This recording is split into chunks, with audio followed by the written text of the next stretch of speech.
People's Channel, Britain's news channel. Now then, Lee Anderson here. Join me on GB News on my show, The Real World, every Friday at 7 p.m. I'm not eating bloody cat. Are you delicious. mental? Open your mouth. OK, here comes a train. Reminds me of the scene in Singing in the Rain. Adam, is that a good one? Whoa! Join me at 7 on GB News, Britain's news channel.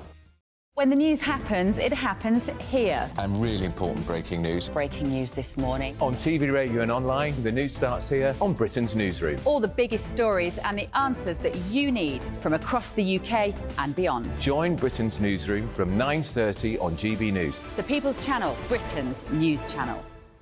GB News, unlike other broadcasters, isn't obsessed with the London-Westminster bubble. We think there's a nation beyond the M25, and that's why we talk about the issues that matter across the land. Join me on State of the Nation, 8 to 9 o'clock, Monday to Thursday, on GB News. Daisy's listening, and you should too. Join me, Camilla, from 9:30 on Sunday morning to hear my exclusive interview with renowned Canadian psychologist, author and conservative thinker, Dr. Jordan Peterson. I'll also be joined by Deputy Prime Minister Oliver Dowden and Labour's John Healey, the Shadow Defence Secretary. All that and more with me, Camilla Tominey, from 9:30 on Sunday morning. Who is it? We're here for the show. More energy this time! Welcome to the Dinosaur Hour. I was married to a therapist. And you survived? I thought we were getting Hugh Laurie. Second best. You interviewed Saddam Hussein. What's that like? I was terrified. I'm playing strip poker with these three. Ah! No, thank you. My CDs need to be put in alphabetical order. Are you going to be problematic again? The Dinosaur Hour. Sundays at 9 on GB News.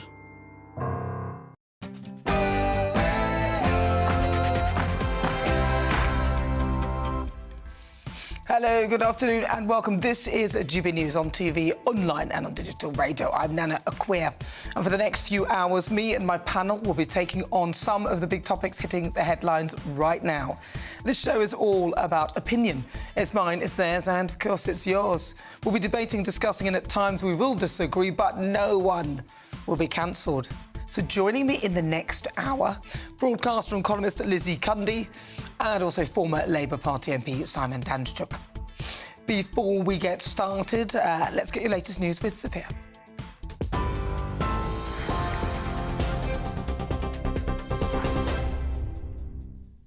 Good afternoon, it's 3 o'clock. I'm Sophia Wensler in the GB Newsroom. 3 people have been arrested at a pro-Palestine protest in London. Met Police confirm officers have made 3 arrests at Piccadilly Circus in central London. One person was arrested after they were seen displaying a placard that could incite hatred. 2 other people were arrested, one for breaching public order and other for assaulting a police officer. All 3 have been taken into custody. The Prime Minister says plans by some groups to protest during remembrance commemorations are provocative and disrespectful. In a statement, Rishi Sunak said the right to remember in peace and dignity must be protected. Labour leader Sir Keir Starmer echoed the comments, saying he supports the police in whatever action is needed. Israel Defence Forces have released footage of the military blowing up tunnels and clearing an area of explosive devices found in Gaza. It comes as UN officials warn that there is no place that is safe in Gaza right now as the conflict continues. It is after Israel's Prime Minister Benjamin Netanyahu rejected calls from the US Secretary of State for a humanitarian pause until all hostages taken by Hamas are freed. Antony Blinken is meeting Middle East foreign ministers in Jordan who are calling for a ceasefire. While in Jordan, he visited a UN relief centre and praised them for the extraordinary work they're doing. Every single day is a lifeline to Palestinians in Gaza, and at great cost. More than 70 members of UNRWA have lost their lives. Thousands are putting their lives on the line every single day to show up at work, to help people. I have extraordinary admiration for the courage that they're showing. 88 British nationals are on the list to leave Gaza through the Rafah crossing today. It comes as Scotland's First Minister, Humza Yousaf, says his family have been able to leave Gaza through the crossing. Palestinian officials say more than 700 foreign nationals have crossed in the past 2 days, including dozens of critically injured people. Meanwhile, a French military aeroplane carrying 18 tons of humanitarian aid for Gaza is on its way. Conservative MP Bob Stewart has told Chief Whip Simon Hart he wishes to surrender the Tory whip while he appeals against his conviction. The Beckenham MP was found guilty of a racially aggravated public order offence. He racially abused a man after he allegedly told him to go back to Bahrain outside the Foreign Office last December. The Chief Magistrate said Stewart will not be jailed. Suella Braverman wants to restrict the use of tents by homeless people in towns and cities. The Home Secretary posted on X, "We cannot allow our streets to be taken over by rows of tents occupied by people, many of them from abroad, living on the street as a lifestyle choice." Reports say the crackdown would target tents that become a nuisance, such as by blocking shop doorways, and that charities which hand out camping equipment face being fined. Russell Brand is being sued by a film extra who claims she was sexually assaulted on a US movie set. The accuser says the actor appeared intoxicated and was carrying a bottle of vodka when he approached her on the set of Arthur in 2010. The lawsuit has been filed in New York and is the first accusation to be made against Brand in court. Brand has not yet responded to the lawsuit. The Met Office has raised the impact level of today's yellow weather warning in the south of west of England to medium. Over 200 flood alerts remain in place across the country as heavy rain pours into areas already saturated from Storm Ciarán. The yellow weather notice, stretching from Dorset to Kent, will remain in place until midnight. Meanwhile, parts of eastern Scotland are also being warned to expect heavy rain and strong wind. And an effigy of Sadiq Khan will go up in flames today as part of Bonfire Night celebrations. Edenbridge Bonfire Society in Kent will burn a giant effigy of the London Mayor in the form of a ULEZ camera to raise money for local charities. The society burns an effigy of a prominent topical celebrity every year. Former effigies include Boris Johnson, Liz Truss, Harvey Weinstein, Donald Trump and Katie Hopkins. This is GB News across the UK, on TV, in your car, on your digital radio and on your smart speaker by saying play GB News. Now let's return to Nana.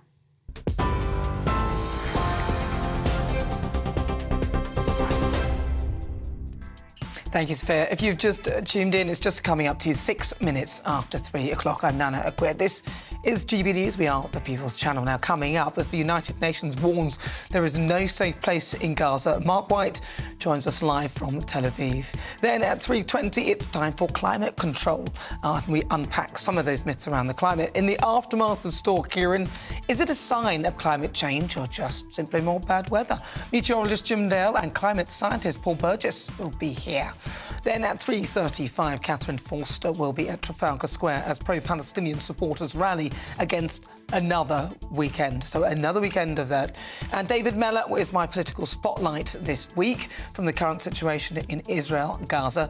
Sir Keir Starmer's flip-flopping on the issue and even the COVID inquiry. David Mellor will break down what it all means. That's coming up in the next hour. As ever, tell me what you think on everything we're discussing. Email gbviews@gbnews.com or tweet me at gbnews.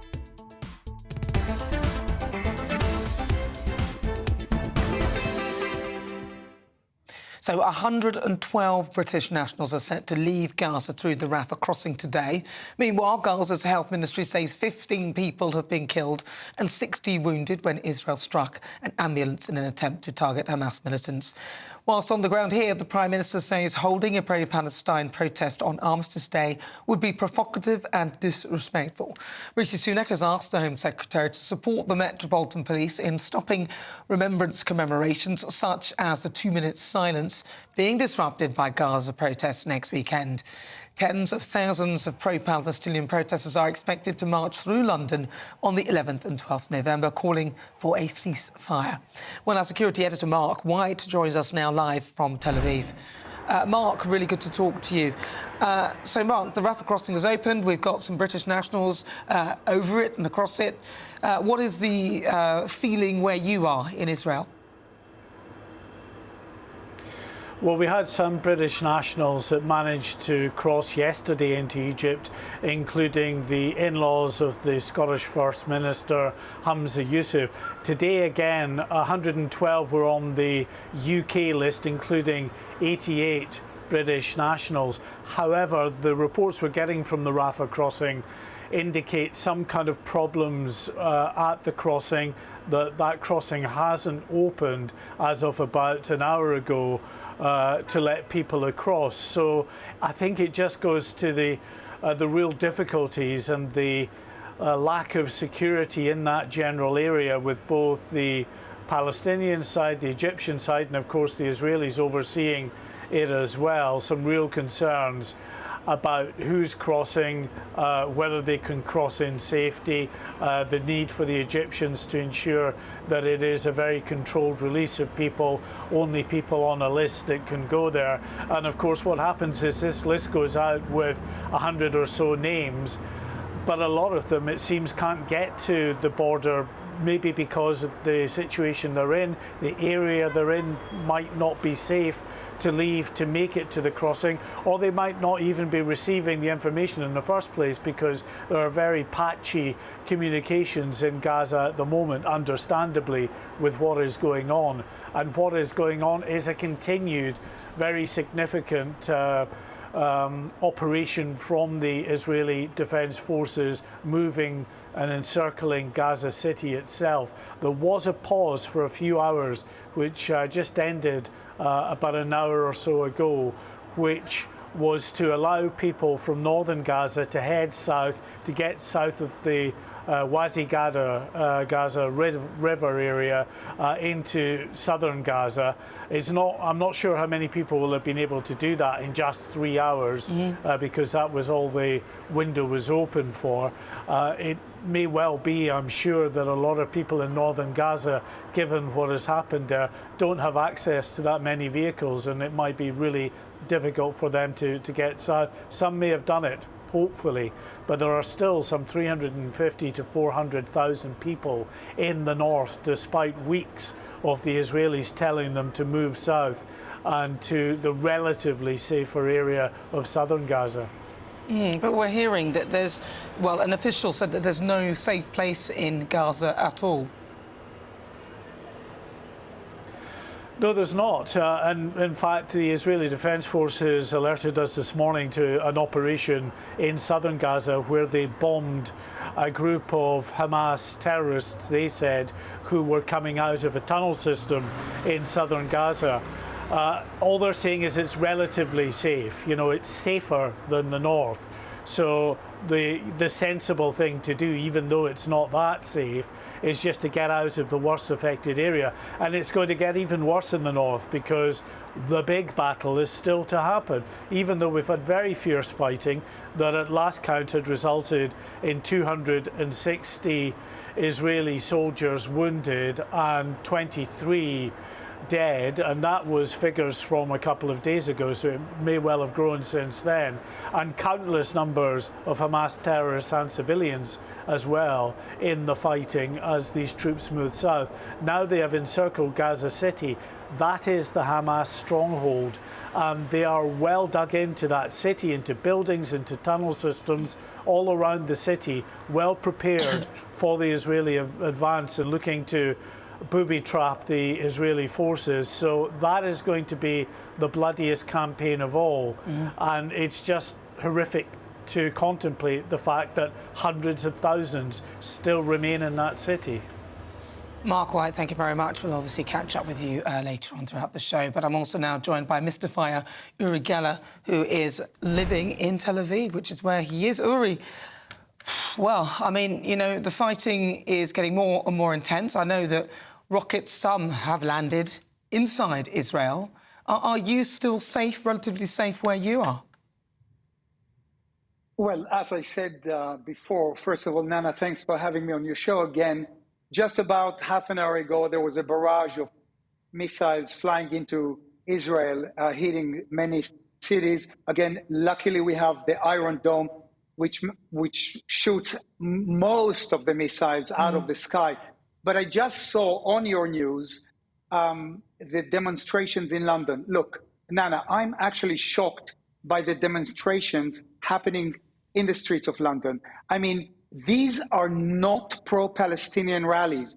They are hate marches by people seeking the destruction of Israel.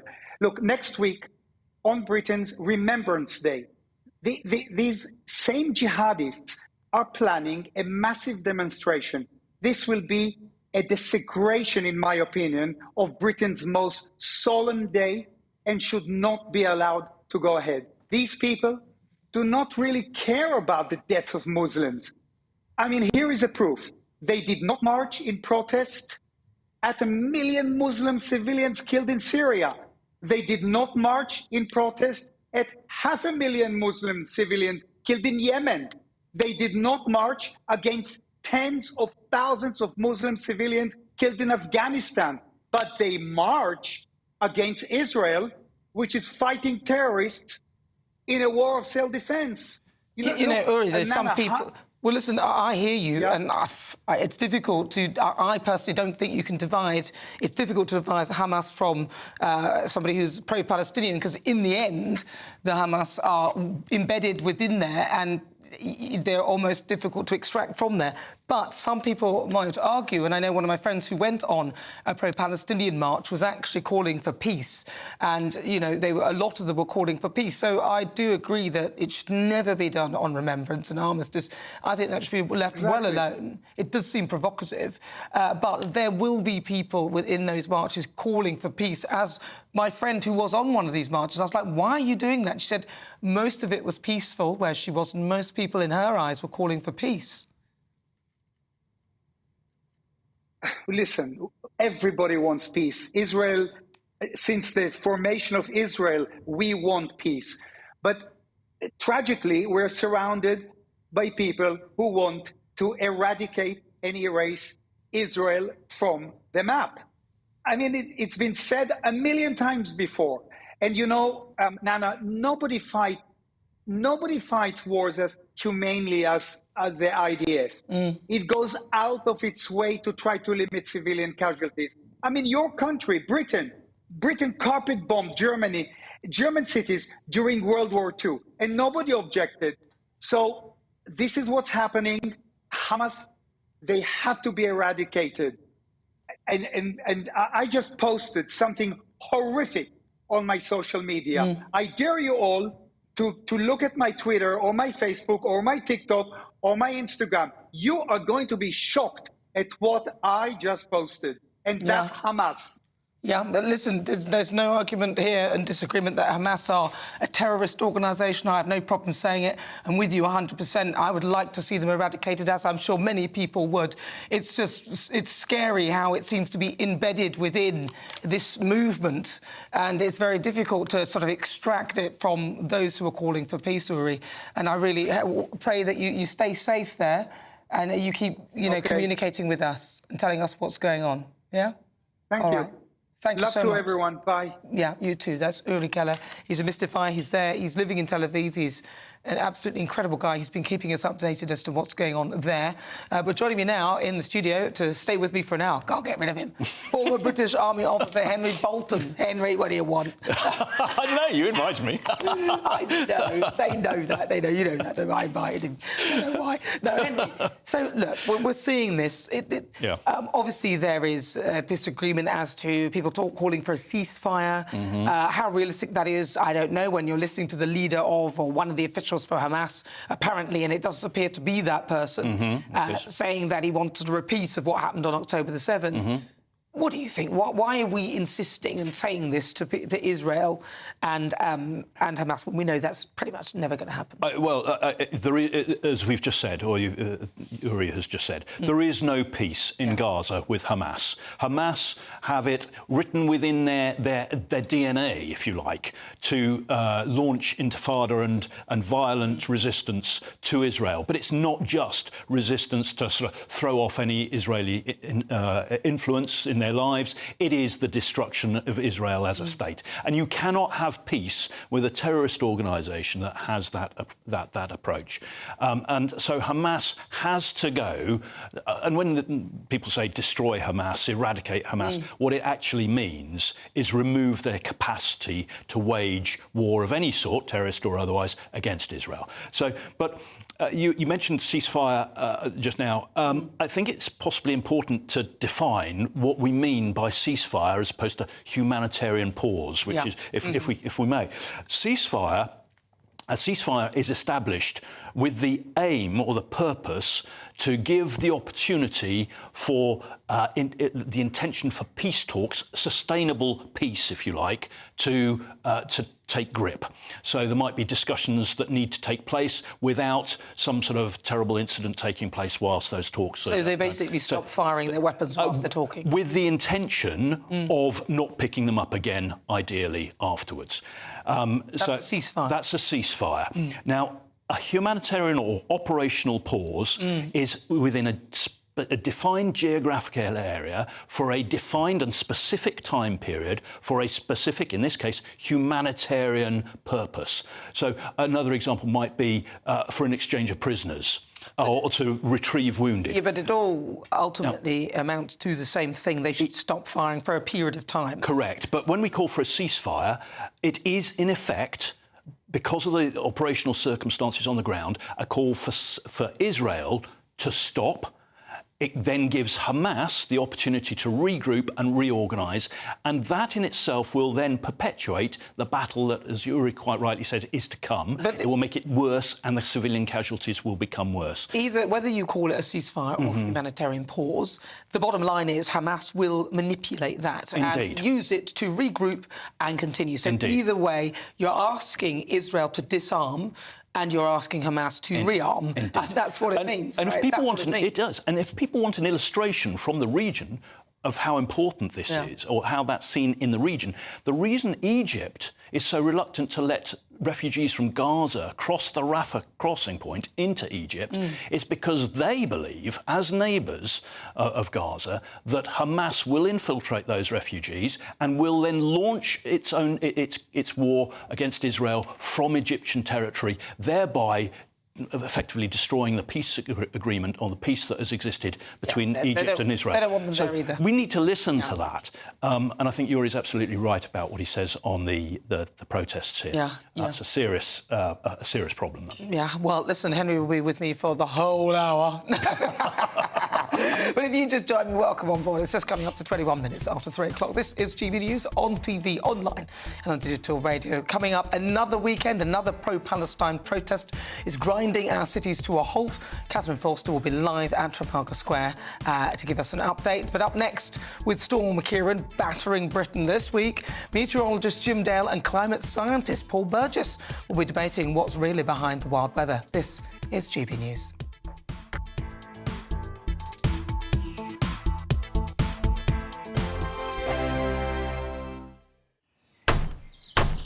Who is it? We're here for the show. More energy this time! Welcome to the dinosaur hour. I was married to a therapist. And you survived? I thought we were getting Hugh Laurie. Second best. You interviewed Saddam Hussein. What's that like? I was terrified. I'm playing strip poker with these three. Ah! No, thank you. My CDs need to be put in alphabetical order. Are you going to be problematic again? The Dinosaur Hour. Sundays at 9 on GB News. What you get for breakfast is something that, if we do our jobs right, you will wake up to news that you didn't know the night before. It's a conversation. It's not just me and Eamon. We want to get to know you, and we want you to get to know us. From 6, it's Breakfast with Eamon and Isabel. Monday to Thursdays on GB News, Britain's news channel. People in Britain, they love free speech, but they also love fair play. I don't care if I'm speaking somebody from a trade union, from the Labour Party, somebody from the SNP. And I think the viewers like to see that actually we can challenge one another, but in a positive way. We think we ask the questions that people want to ask, and often we ask the questions that we wanted to ask in Parliament but never got the chance to ask. So join us every Saturday, 10 a.m. till noon on GB News, Britain's news channel. Nightmare commute.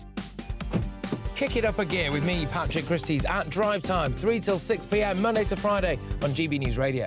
You can listen online and on DAB+, on the smart speaker app and on the GB News app.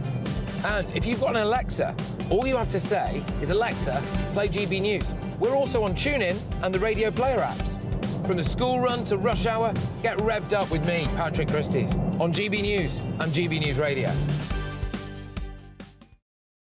Tired of the usual focus-tested, pre-prepared Westminster runaround? Well, so am I. So you want higher taxes? Is your department to blame for this? Are you rethinking this policy? Every Sunday at 9:30, I'll be sitting down with those in power to get the truth about the issues affecting you.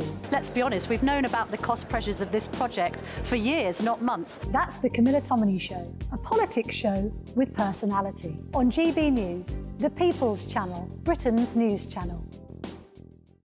Now then, Lee Anderson here. Join me on GB News on my show, The Real World, every Friday at 7 p.m. I'm not eating bloody cat. Are you Delicious. mental? Open your mouth. OK, here comes a train. Reminds me of the scene in Singing in the Rain. Adam, is that a good one? Whoa! Join me at 7 on GB News, Britain's news channel.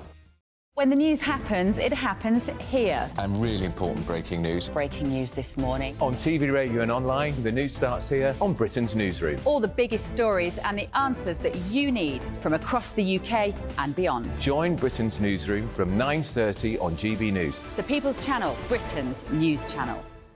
GB News, unlike other broadcasters, isn't obsessed with the London-Westminster bubble. We think there's a nation beyond the M25, and that's why we talk about the issues that matter across the land. Join me on State of the Nation, 8 to 9 o'clock, Monday to Thursday, on GB News. Daisy's listening, and you should too.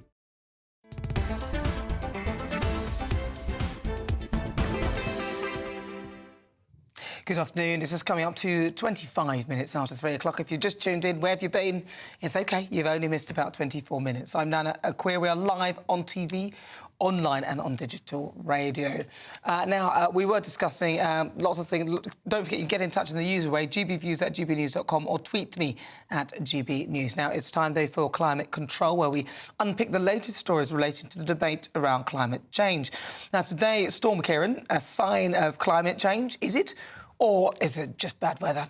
Scientists are warning global warming is hot on our heels, and we're closer to missing the 1.5 degrees target than we previously thought. And according to the US scientist who first alerted the world to the greenhouse effect in the 1980s, James Hansen, the key temperature threshold will be breached as soon as this decade. He says that the global heating in the pipeline is mostly down of the continued burning of fossil fuels, so mostly due to the continued burning of fossil fuels. So is Storm Ciarán a sign of climate change or just more bad weather? Well, I'm joined now by Jim Dale, Senior Meteorologist at the British Weather Services. Also, Paul Burgess is a climate scientist, first time on, and I'm very pleased to get him on there. Right, let's start with Jim. Jim, I've asked...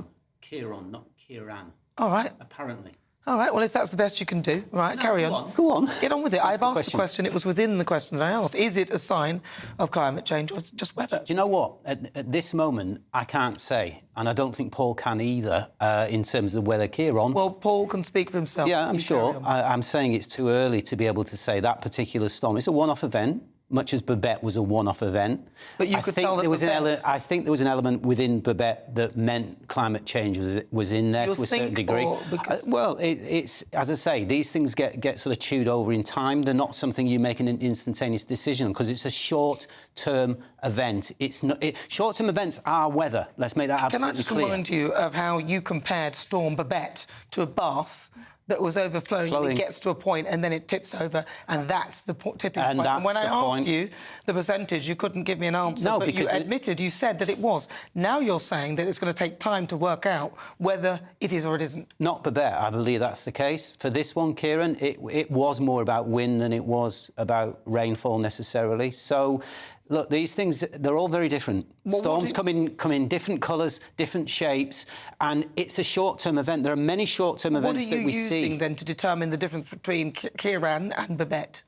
What I'm using is long-term climate records that basically show the direction of travel in terms of the various components, such as temperature, such as CO2 levels, there's many of them, such as ice melting, such as sea level rise. Well, I could go on. What specifically in Babette was the thing that made you think it was climate? It was very similar to Hurricane Otis, that it basically got a very intense very quickly as it moved up through the Bay of Biscay into the west of France, picking up a lot of energy down in the Canary Islands with the sea temperatures down there that were at record levels. I need to stress these things, because this is how it works. When you get record levels, you get more energy. It's like the pan of milk on the stove that, you turn the heat up slightly, it starts to bubble, and it bubbles a bit more, then it overflows. There you go. That's how it works. Paul, I want to laugh out loud. I have to, haven't I, Paul? What was he talking about? Well, I actually watched that and watched your programme with Jim and made a video on it, actually. And my argument there was there's no actual scientific evidence whatsoever that individual storms like this are anything to do with climate. So I'll give you an example.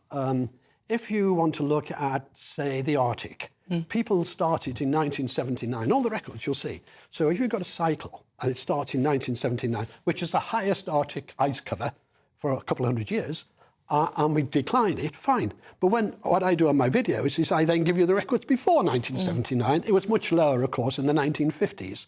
So if you're going to look at weather and confuse it with climate, you've got to look at the cycles. Yes, and if you start to look at the cycles, you actually get some very interesting things. And in fact, recent work shows if you allow for the La Nina and El Ninos, and you allow for the grouping of them, which warms the earth, no doubt about that, the alarmists say, oh, well, it doesn't matter because the warm counteracts the colds. But that's not true, because it happens over decades. So you get a group of warms and a group of colds.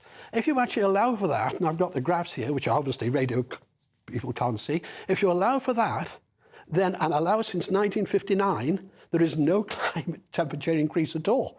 In other words, you can account from 1959 to today, right, purely by natural events. And there's that work. But what happens is this. I'm called a denier. I'm not. I'm a climate realist. And when you look at the data, it doesn't get supported. For example, people quote record temperatures recently in the UK. The temperature taken at Heathrow was on the runway. On the runway. It's that sort of distortion. And so I can't believe how Jim just backed down from his previous comments about the previous storm there. There's absolutely no backing down whatsoever. Just to mention one name, Sir David Attenborough, do you think he's a viable person in terms of climate change and what he professes? I just put that out there to you. Probably similar age kind of thing. Yeah, can I answer that? Yeah.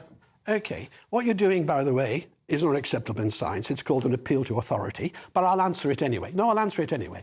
Let's take David Attenborough. Let's take the walruses that he hasn't apologised for. The walruses that are doing so well that on the beach, there were so many of them, they had to climb up the cliff to breed, etc., and got chased off the cliff by polar bears. Polar bears who have now grown 4 times in numbers since 1970s because not one single aspect of your alarmism has worked, whether it be polar bears, whether it be islands that have grown, So in actual fact, to answer your question, I like David Attenborough, and up until that walrus thing, I respected him. There's an even better one. Let him finish. Sorry, Karen. Up until that walrus thing, I respected him, but I'm afraid he lost my respect with that because he wouldn't answer it. The evidence on the walrus thing is overwhelming. There's so much food in the sea. The walrus is doing so well that they don't have enough land to breed on. Yeah, I think we're going out of the map at this moment in time. Well, not really. Yes, we are. No, OK, so let me answer the question. Hold on. I'll decide whether we're going off the map or not. We're not. So Walruses, you answer. yeah, okay. No, I don't think so, because he's talking about climate change and giving examples, right? Just like you gave examples with, what was it, a bath overflowing and something else. Yeah, he's talking about walruses, actual things. Now, come on. Answer, OK, respond. so look, we've just gone through a period called the Holocene. You'll be aware of that. That's a 10,000-year period where temperatures have been more or less stable through that period, give or take 1 degree in either direction. That's absolutely the case. It's no use denying it, because that is the case. We just broke through that now, and scientists have changed. We're out of the Holocene. We're onto an area now where man is actually governing what's happening in the planet. It's a different name. OK? And, you know, that's an eon, if you like. It's a bit like the Jurassic period. We are now affecting everything that is going on, OK? We've got 9 tipping points, one of which is climate. All right. And that is a red warning. I'm going to give you 20 seconds to respond, because I've got to go to the news, but please, Paul, respond. That's an assertion. An assertion is not evidence. I will list on my video channel, it's called Climate Realism by Paul Burgess on YouTube, and I will list on that every single reference to disprove what you're saying now. And, you know, I've got the evidence here, which people can't obviously see, but it's just not true. Assertions that man is doing that are not true. Have a look at the film Breaking Boundaries, OK, on Netflix. Have a look at it. Have a watch of it. No, honestly, I look at the science. Come back another day. At the science, you will Jim. see. I look at the science there. and the facts. Proper scientists. No, scientists. Well, listen, I'll tell you what, Jim, you go on to Paul's YouTube and he'll watch that film on Netflix. OK, just coming up to 33 minutes after 3 o'clock. This is GB News on TV, online and on digital radio. And on the way, former Conservative Minister and political heavyweight David Mellor. He'll be my political spotlight this week. We're going to chat all the political stories. But first, let's get your latest news headlines with Sophia.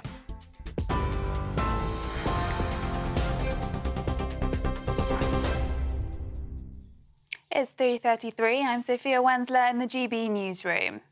3 people have been arrested at a pro-Palestine protest in London. Met Police confirmed they were taken into custody at Piccadilly Circus. One person was seen displaying a placard that could incite hatred.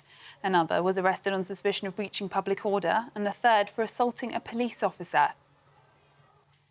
The Prime Minister says plans by some groups to protest during remembrance commemorations are provocative and disrespectful. In a statement, Rishi Sunak said the right to remember in peace and dignity must be protected. Labour leader Sir Keir Starmer echoed the comments, saying he supports the police in whatever action is needed. Russell Brand is being sued by a film extra who claims she was sexually assaulted on a US movie set. The accuser says the actor appeared intoxicated and was carrying a bottle of vodka when he approached her on set of Arthur in 2010. The lawsuit has been filed in New York and is the first accusation to be made against Brand in court. Brand has not yet responded to the lawsuit. The Met Office has raised the impact level of today's yellow weather warning for southwest England to medium. Over 200 flood alerts remain in place across the country as heavy rain pours into areas already saturated from Storm Ciarán. The yellow weather notice, stretching from Dorset to Kent, will remain in place until midnight. Meanwhile, parts of eastern Scotland are also being warned to expect heavy rain and strong wind. And you can get more on all of those stories by visiting our website, gbnews.com. Now it's back to Nana.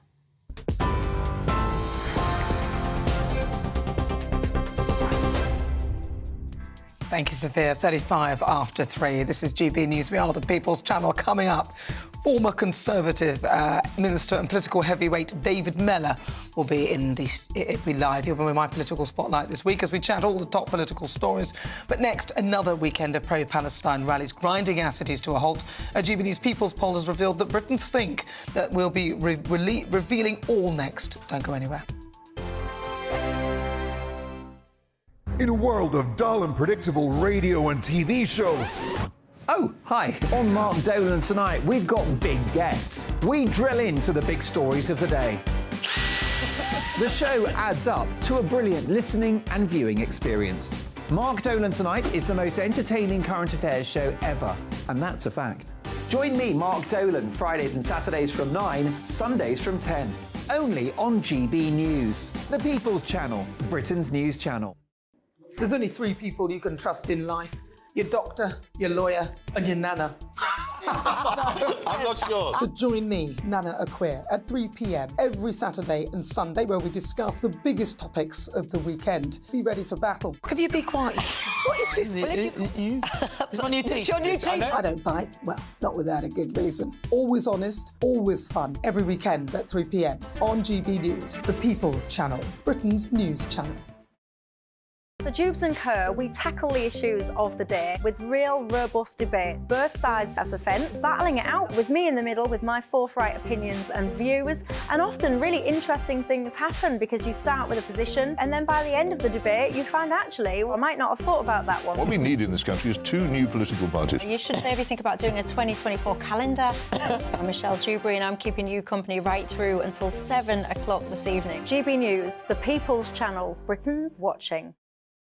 Join us every night on GB News at 11 p.m. for Headliners, which is 3 top comedians going through the next day's news stories, which is exactly what you need, because when the establishment has gone crazy, you need some craziness to make sense of it. Headliners. You don't have to bother reading the newspaper. We've got it covered for you. Every night at 11 p.m. and repeated every morning at 5 a.m. We won't send you to sleep like some of the other paper review shows out there. So join us 11 p.m. every night on GB News. The People's Channel, Britain's news channel. GB News, unlike other broadcasters, isn't obsessed with the London-Westminster bubble. We think there's a nation beyond the M25, and that's why we talk about the issues that matter across the land. Join me on State of the Nation, 8 to 9 o'clock, Monday to Thursday, on GB News. Daisy's listening, and you should too. Every Sunday from 11, join Michael Portillo. There will be topical discussion, looking at the week before and the week to come. So kick back and relax at 11 a.m. on Sundays on GB News with me, Michael Portillo. GB News, the People's Channel, Britain's news channel. I'm Andrew Doyle. Join me at 7 o'clock every Sunday night for Free Speech Nation, the show where I tackle the week's biggest stories in politics and current affairs with the help of my 2 comedian panelists and a variety of special guests. Free Speech Nation, Sunday nights from 7 on GB News, the People's Channel, Britain's news channel. Nightmare commute. Kick it up a gear with me, Patrick Christie's, at Drive Time, 3 till 6 p.m, Monday to Friday on GB News Radio. You can listen online and on DAB+, on the smart speaker app and on the GB News app. And if you've got an Alexa, all you have to say is, Alexa, play GB News. We're also on TuneIn and the Radio Player apps. From the school run to rush hour, get revved up with me, Patrick Christie's, on GB News and GB News Radio.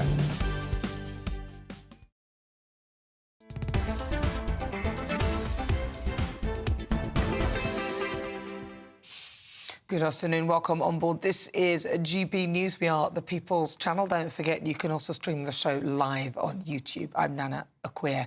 Now, protesters are gathering for a 3rd successive weekend to call for a ceasefire in Gaza. Thousands are expected to march in London today. That's amid a row over protests planned in a week's time, which could disrupt Remembrance Day's events. Now, all of this comes as an exclusive GB News People poll has revealed 48% of people in the poll say that they would support banning pro-Palestine protests next weekend, whilst only 20% of people say that they support the pro-Palestine protests during the Remembrance Day weekend. And when asked about whether pro-Palestine marches are a threat to our values, roughly 1/3 say that they are. So let's cross over live now to Trafalgar Square and speak with our political correspondent, Catherine Forster. Right, Catherine, so you are there at a pro-Palestine rally. Has it been peaceful so far, and have you heard any sort of horrible chanting or anything that would suggest that it's not particularly pleasant? Yes, good afternoon, Nana. I've been here all afternoon. The numbers here in Trafalgar Square have really increased massively, though, in the last hour. Now completely and utterly rammed. We've had to move back a bit to get a decent signal to talk to you, but I was up at the top in the middle of the rally in the last half hour or so. I have to say, at that point, the atmosphere was fairly up of chanting of free Palestine, occasional chants of Israel is a terrorist state. I have to say I haven't heard anybody chanting from the river to the sea today, that very controversial chant that many people think is a call for of the state of Israel. I was though talking to a gentleman with a drum that had a flag with that written on, and I said to him, what do you mean by that? And he said, well, I'm from Egypt, and until the 1940s in Palestine, you know, Jews and Palestinians, everybody lived together. Palestinians need their own proper home, and he said that the countries around about don't want them. He said that being Egyptian, he doesn't want them in Egypt either, but he says no, he doesn't mean in any way by that he wants the state of Israel to be wiped off the face. Talking to some girls who are volunteering here, there are pictures, very moving pictures of children who have died in Gaza over the last month, often because of Israeli airstrikes, trying, of course, to target Hamas. And talking to them, I said, what do they want? We want a ceasefire. Beyond that, they want to live, Palestinians to live in peace. But when I asked them what they thought of what had happened on October the 7th, where, of course, 1,400 Israelis were slaughtered by Hamas terrorists, she basically, her tone changed, and she basically said, look at what's been happening to Palestinians for years and for decades. So very little sympathy for the plight of those 240 Israeli hostages currently being held by Hamas, and a lot of desire, obviously, for the humanitarian.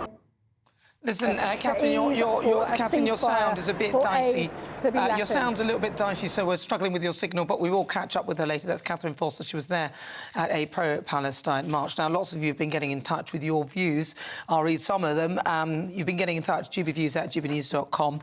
Now, on the pro-Palestine march on Remembrance Day, Cameron says, I believe they will try to disrupt this special day, and the organisers will say those people are not part of our peaceful protest. If they were disrespectful or respectful, they wouldn't choose this weekend. There is that thought, although, you know, we have this thing where we say freedom of speech, and I suppose that means freedom to speak when, as and when. One on Storm Kieran, this is from Jackie. Jackie says, climate change, not in my world, laugh out loud. I tried so hard to enjoy Storm Kieran this weekend and just gave up and came home. No matter where I went, all I got was sunshine and rainbows. And Paul from Blackburn, he says this. So now we can all see the exact problem with we've allowed to come about. Just watch the pro-Palestine marches and just how under threat this country is, and the lack of scrutiny on teaching. I'm not sure what that means, but I'm sort of with you in a way. I get what you're saying, but I hear you. Listen, keep your thoughts coming, gbviews@gbviews.com, or tweet me at GBNews. If you just join me, we're live on TV, online and on digital radio. It's just coming up to 45 minutes after 3 o'clock, and it's time now for this week's Political Spotlight. So joining me to shine a light on a whole host of political issues this week is none other than political heavyweight and former Conservative Minister David Mellor. Now, he was serving in the ministries of both Margaret Thatcher and John Major in a host of important portfolios, such as Chief Secretary to the Treasury. David Mellor, thank you so much for joining me. Well, so I wanted to start on every day. Can you hear me? I said, after an introduction like that, I'd like to come on every day. So how long have you got? Well, you can always come onto my show. Now, so David, so talk to me about you first. I mean, talk to me about how you decided and why you decided to get into politics and how that came about. Well, I suppose I led rather a sad life, really. As a teenager, I was actually quite interested in politics, and that was a very controversial time in the UK in the mid-60s, and I just got interested in politics. And fortunately, or unfortunately, depending on your point of view, it wasn't that difficult to get more involved. And I got into Parliament when I was really quite young, about 30, and on it went. Well, so, and your initial party, immediate party of choice was the Conservative Party. You haven't come from any other parties. And no, I've lacked the imagination to think of another party to be involved with, which doesn't mean, by the way, that I am in love with the Conservative Party, especially not at the moment. Because it's a bit of a disturbing thing, the way they've behaved. What's your take on the, first of all, getting rid of Boris, then installing Liz Truss, and then, of course, Rishi Sunak? What's your take on all of that? Well, it is a few leaders too many, isn't it? Though this is not, I think, the weekend to say too much in favour of Boris when you think of... I mean, he's had a terrible week, hasn't he, with all that senior people, including civil servants, who are supposedly independent and not committed to any particular political view. But, I mean, some of the things that have been said about Boris has been... I mean, I'm amazed in a way. He can come on to various shows and not appear to be completely overwhelmed by this failure on his failure to impress a lot of the people that he worked very closely with. You know, it reminds me of what a left-wing Labour friend of mine, now dead sadly, said about a particular individual in the Labour Party who I actually quite admired, and he didn't.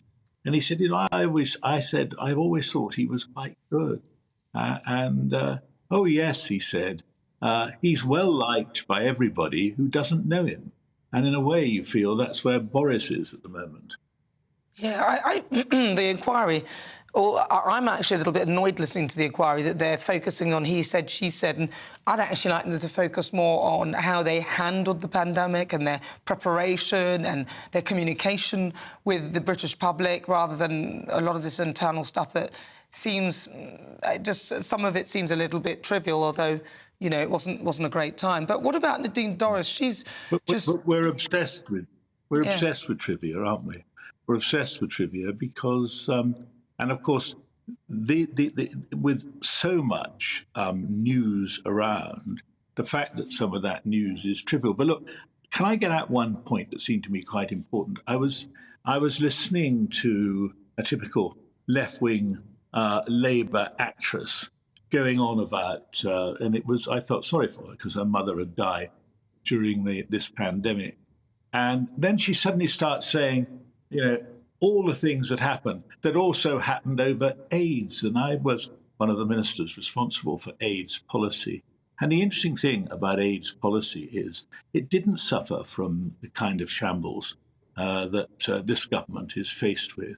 That people settled down initially under the leadership of Norman Fowler and established a basis for government action designed to try to advise people in an untendentious way about how they could, what behavior put them at risk of getting AIDS. And I don't remember us at that time being criticized in the same way as this present government is being criticized for the way that it handled the pandemic. So I think we have to presume, don't we, that some of the ways that the pandemic was handled, including giving the right to advisors to become like television stars, you know, I think went to the head of one or two of them. But I remember very well that everything we tried to do on AIDS, so it was controversial. I mean, we weren't going to preach at people. We were going to accept that behavior, people make their own choices. It was trying to point out the consequences of those choices. And I still look back with some pride at what we did. And in fact, ironically, just as the government, this government, is being hauled over the coals for what they did in the last pandemic, there has been a major inquiry going on into what happened when, appallingly, and it's one of the most terrible things, people who suffered from blood conditions and meant their blood didn't clot were served with stuff that came from America, was mainly bought from America, often from people who sold their blood because they were, you know, without funds otherwise. And suddenly, thousands and thousands of people were infected with AIDS because the blood agent that they were being used that was being used on them to try and make their blood clot was actually giving them AIDS. And I gave evidence of that inquiry. They're about to give the report. I found it very moving. In fact, there were times when I was really quite emotional about it. I mean, it's bad enough not to be able to have your blood clotting normally. It's quite another thing to actually add to that the traumas of a deadly disease, because the blood product you were given wasn't wasn't fit for purpose. And I just felt that, I mean, after I'd given my evidence, I was sitting down with some of the people who came who were either infected themselves with the AIDS virus or had relatives who died. And I found it all extremely touching. But one of the things that there wasn't was any abuse of any of us who, it appeared, people recognized were doing our best with the knowledge that we had to try and be efficient and effective ministers. And I'm sorry, but David, you know, this although is not I do impossible remember for this government. Well, although I was going to say about the AIDS and the sort of HIV campaign, that was pretty. They did have some very scary advertising there as well. So they did put the frighteners up on everybody. I remember the tombstone ads and all that, and that must have been sanctioned by the government. Yeah, I know. I was responsible for a number of those, and I thought it was the right thing to do. And we had a hugely distinguished film director who was very committed, and he actually filmed a lot of these ads himself. So, you know, because what we wanted to do was simply to catch people's attention and change their behaviour, and that was. But some people might argue what we were doing, and that was Ridley David, Scott, by the way. I was just going to say that, David. Some people might argue that it's. I was going to say, David, that some people might argue that it stigmatised HIV, and then, you know, that was part of the whole behaviour. It created a behaviour of stigmatism towards the condition. No, but in fact, on the contrary, if you saw some of the things that one or two people felt about it, including indeed our then dear Prime Minister Margaret Thatcher, there was a sense that people were that AIDS was, you know, was God's judgment on people who had different lifestyles. We never did any of that. But what we tried to do was to appear to be efficient and effective and know what we were talking about. Well, and I was saying getting Ridley Scott. David, we are running. David, we're running out of time. I've literally got 20 seconds left, but I could talk to you for ages. So you will come back. I'm telling you now. I'd love to get you back, and we'll talk for longer. As long as you give me a good introduction, like you just did, and any time. Of course, is the brilliant David Mellor. He was my political spotlight. Stay tuned, though. Lizzie Cundy and also Simon Densham will be with me next. Hello there, I'm Jonathan Vaughtry here with your GB News weather forecast provided by the Met Office. Those of us gearing up for some fireworks celebrations this evening may need to think about taking an umbrella, particularly for central northern areas of England and Wales. Some outbreaks of rain, quite cloudy here. Further heavy showers and thunderstorms also pushing into southeastern areas of England. The driest intervals for inland areas of Scotland and Northern Ireland. A few coastal showers to deal with, but underneath those clearer spells, some fog could form overnight, and we will also see those temperatures drop off, certainly down into low single figures in the countryside. Underneath the cloud elsewhere, just holding up a touch higher. But it could be quite murky to start off Sunday morning, and it will take a little bit of time for all that cloud to eventually clear its way off towards the North Sea. Some of the fog as well, just slowly clearing its way off parts of Scotland, and then into the afternoon, a bit of an east-west split in our weather. The showers feeding their way in from the west again could be quite heavy at times. Eastern areas staying largely dry with some prolonged sunshine in there. Temperatures ranging between 10 and 14 degrees Celsius.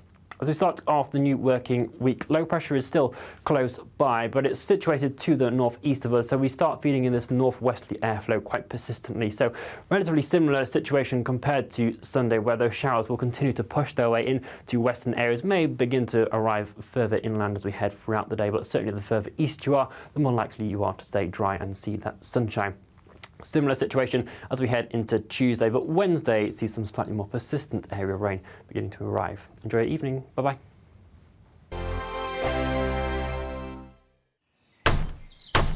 Who is it? We're here for the show.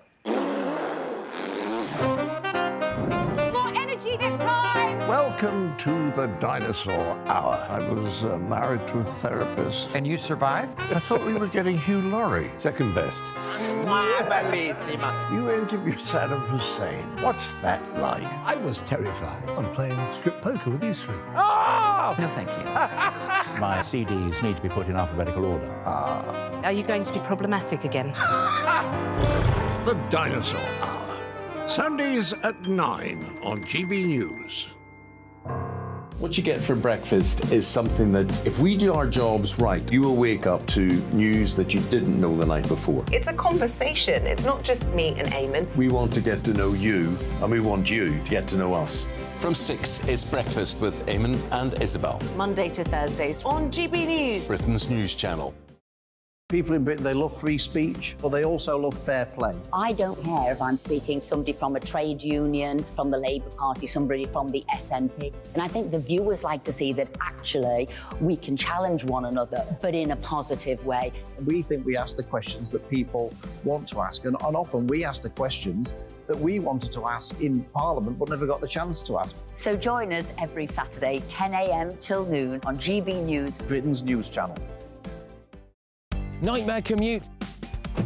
Kick it up a gear with me, Patrick Christie's, at drive time, 3 till 6 p.m, Monday to Friday on GB News Radio. You can listen online and on DAB+, on the smart speaker app and on the GB News app. And if you've got an Alexa, all you have to say is, Alexa, play GB News. We're also on TuneIn and the Radio Player apps. From the school run to rush hour, get revved up with me, Patrick Christie's, on GB News and GB News Radio.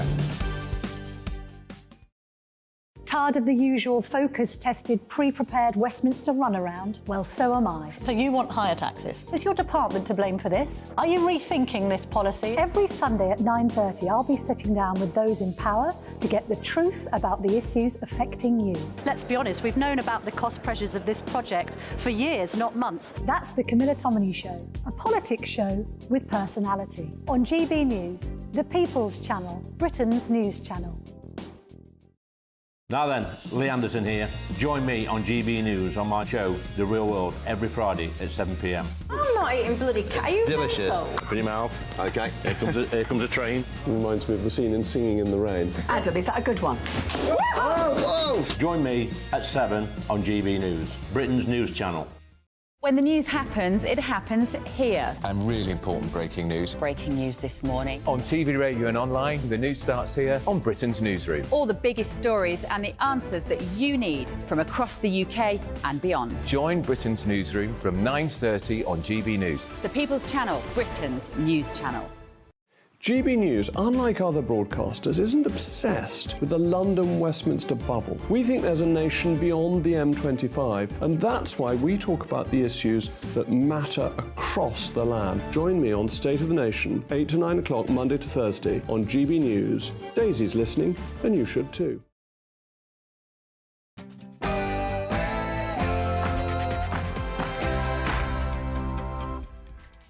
Hello, good afternoon and welcome. This is GB News on TV, online and on digital radio. I'm Nana Akua. And for the next 2 hours, me and my panel will be taking on some of the big topics hitting the headlines right now. This show is all about opinion. It's mine, it's theirs, and of course it's yours. We'll be debating, discussing, and at times we will disagree, but no one will be cancelled. So joining me today is broadcaster and columnist Lizzie Cundy, and also former Labour Party MP Simon Danshuk.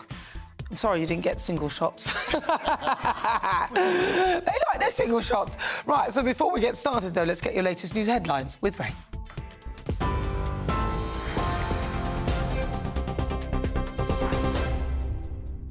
Good afternoon. It's 4 o'clock. I'm Ray Addison in the GB Newsroom. Our top stories this hour. 3 people have been arrested at a pro-Palestine protest in London. The Met Police say they were taken into custody at Piccadilly Circus. One person was seen displaying a placard that police believed could incite hatred. Another was arrested on suspicion of breaching public order, and the third for assaulting a police officer. The Prime Minister says plans by some groups to protest during remembrance commemorations are provocative and disrespectful. In a statement, Rishi Sunak said the right to remember in peace and dignity must be protected. Labour leader Sir Keir Starmer echoed those comments, saying he supports the police in whatever action is needed.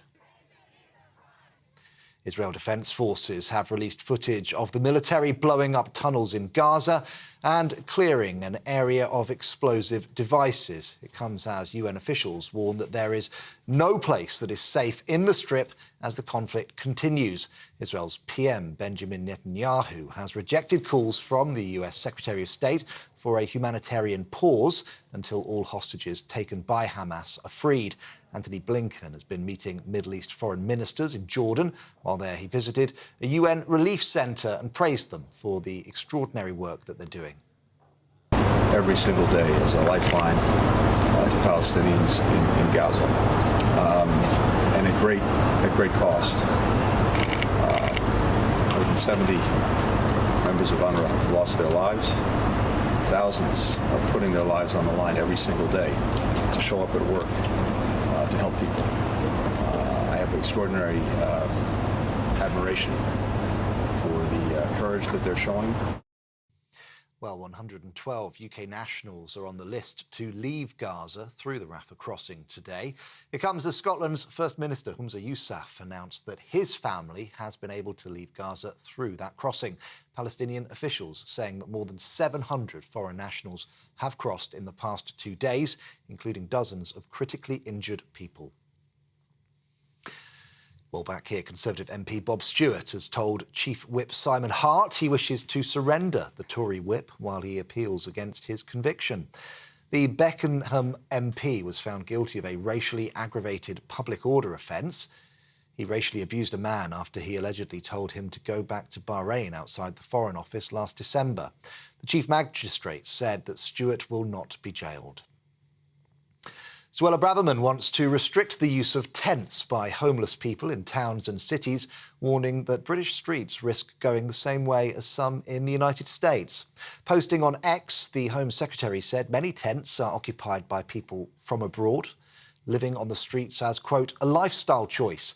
Reports say the crackdown would target those tents that become a nuisance, such as those blocking shop doorways, and that charities which hand out camping equipment face being fined.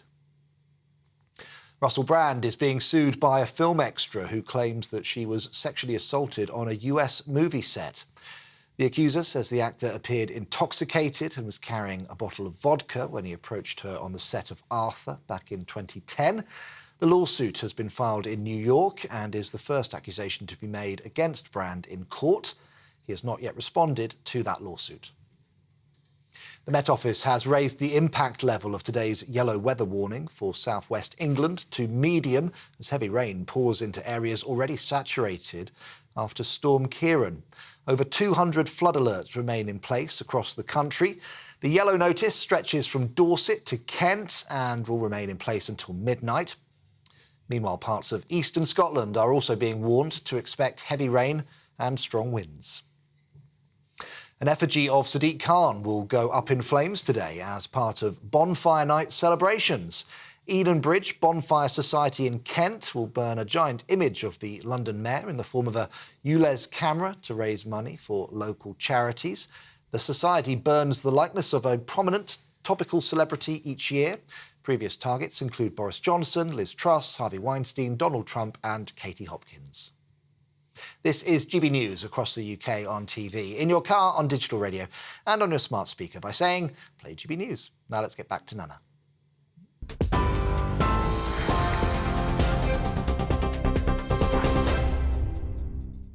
Thank you, Ray. It's just coming up to 5 minutes after 4 o'clock. This is GB News on TV, online and on digital radio. I'm Nana Akua. I like to call this one Poppygate. Now you see it, now you don't. This week, Sir Keir Starmer was criticised for what appeared to be a disappearing Poppy act. Here he is, Poppy in pole position for all to see. But on the same day, in the same outfit, the Poppy is nowhere in sight. And he talks on a pre-recorded video about Islamophobia. So he was wearing a Poppy in the morning, but then it disappeared that day when the party released an anti-Islamophobia video.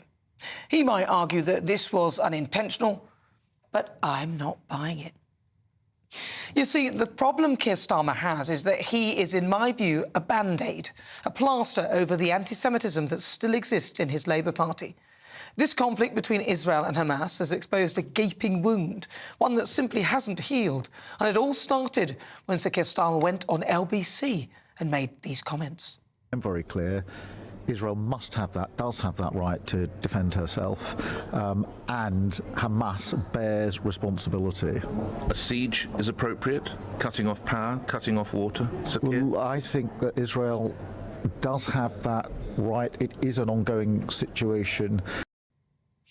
Well, his words caused a level of outrage in his party, which seems to have a major pro-Palestine element, and around 30 councillors objected to his stance and resigned. They, along with Labour London Mayor Sadiq Khan, Labour Greater Manchester Mayor Andy Burnham and Labour leader in Scotland Anna Sarwar, have called for a ceasefire and were putting pressure on Sir Keir, directly contradicting his initial stance. He later called for a humanitarian pause. I'm sort of struggling to work out the difference, but either is unlikely, as Hamas's official has stated that they wish to repeat the October 7th massacre. And now, our dear friend Gary Lineker has piped up, making a mockery of the BBC's social media policy. He sparked a fresh political row after he backed pro-Palestinian protests, planning a march through London on Armistice Day. See, he's quite happy to condemn Suella Braverman's language, calling it Germany in the 30s, but silence when the actual massacre of Jews took place on reigniting the conflict. And in a Chatham House speech this week, Sir Keir rejected that there were divisions over the party's position in Gaza, but Poppygate is a big clue. While I understand calls for a ceasefire at this stage, I do not believe that it is the correct position now, for two reasons. One, because a ceasefire always freezes any conflict in the state where it currently lies. And as we speak, that would leave Hamas with the infrastructure and the capability to carry out the sort of attack we saw on October the 7th. Our current calls for pauses in the fighting for clear and specific humanitarian purposes, and which must start immediately, is right in practice as well as principle. But of course, if you do have a ceasefire or a pause in the fighting, you disarm Israel and rearm Hamas. So what's going on with Keir's party? I mean, if you were teetering on the edge and thinking of switching your vote to Labour, this is a taste of things to come.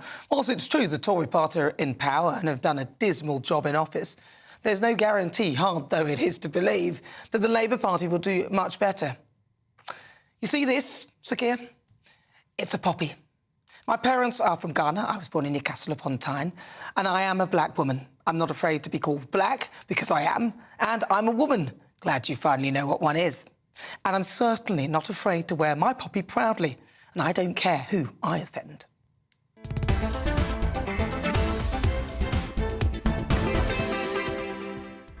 So before we get stuck into the debate, here's what else is coming up today. For the Great British Debate this hour, I'm asking, should the pro-Palestine march be allowed on Armistice Day? As pro-Palestinian supporters take to the streets for the third consecutive weekend, the Prime Minister has finally intervened to protect the sanctity of our next Armistice Day and Remembrance Sunday. Then at 4:50, it's Royal Roundup time. Angela Levin will be here with me to give you the latest from behind the palace walls. On the menu, a busy but successful tour for a victory, some are saying. He did very well there with his visit into Kenya, King Charles and Queen Camilla. That was this week. But is it now time to put any talk of reparations behind it completely for all these talks that they're doing? And then at 5, it's this week's difficult conversation. Tanya Russell will be live in the studio. Tanya has turned a personal tragedy into a good cause, where she raises awareness of epilepsy and how to identify those symptoms. That's coming up in the next hour. Tell me what you think on everything we're discussing. You can email gbviews@gbnews.com or tweet me at gbnews.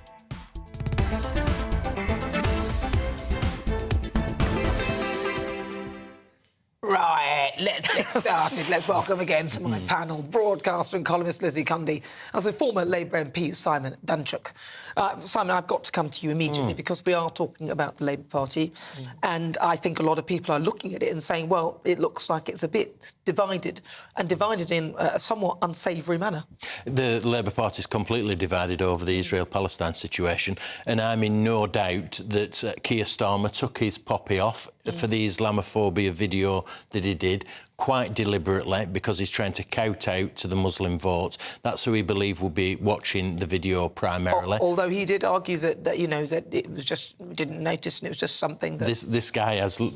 I was in the Labour Party 30 years. He has aides all around him. They would know whether he had a poppy on, trust me. And they knew that he didn't have a poppy on when he was doing that video. And it's because they're trying to shore up the Muslim vote because they're worried about losing it over the Palestine situation. But what about the Jewish vote, though? Because obviously, if it does feel like the party are pro-Palestine, people will be having sort of a flashback of the Jeremy Corbyn era. This is a real problem for Keir Starmer. You can't underestimate it. He's trying to walk a tightrope. He's trying to look tough on Hamas terrorists, and at the same time, he's trying to kowtow to the Muslim vote. He's worried of it recurring exactly what happened in the early 2000s.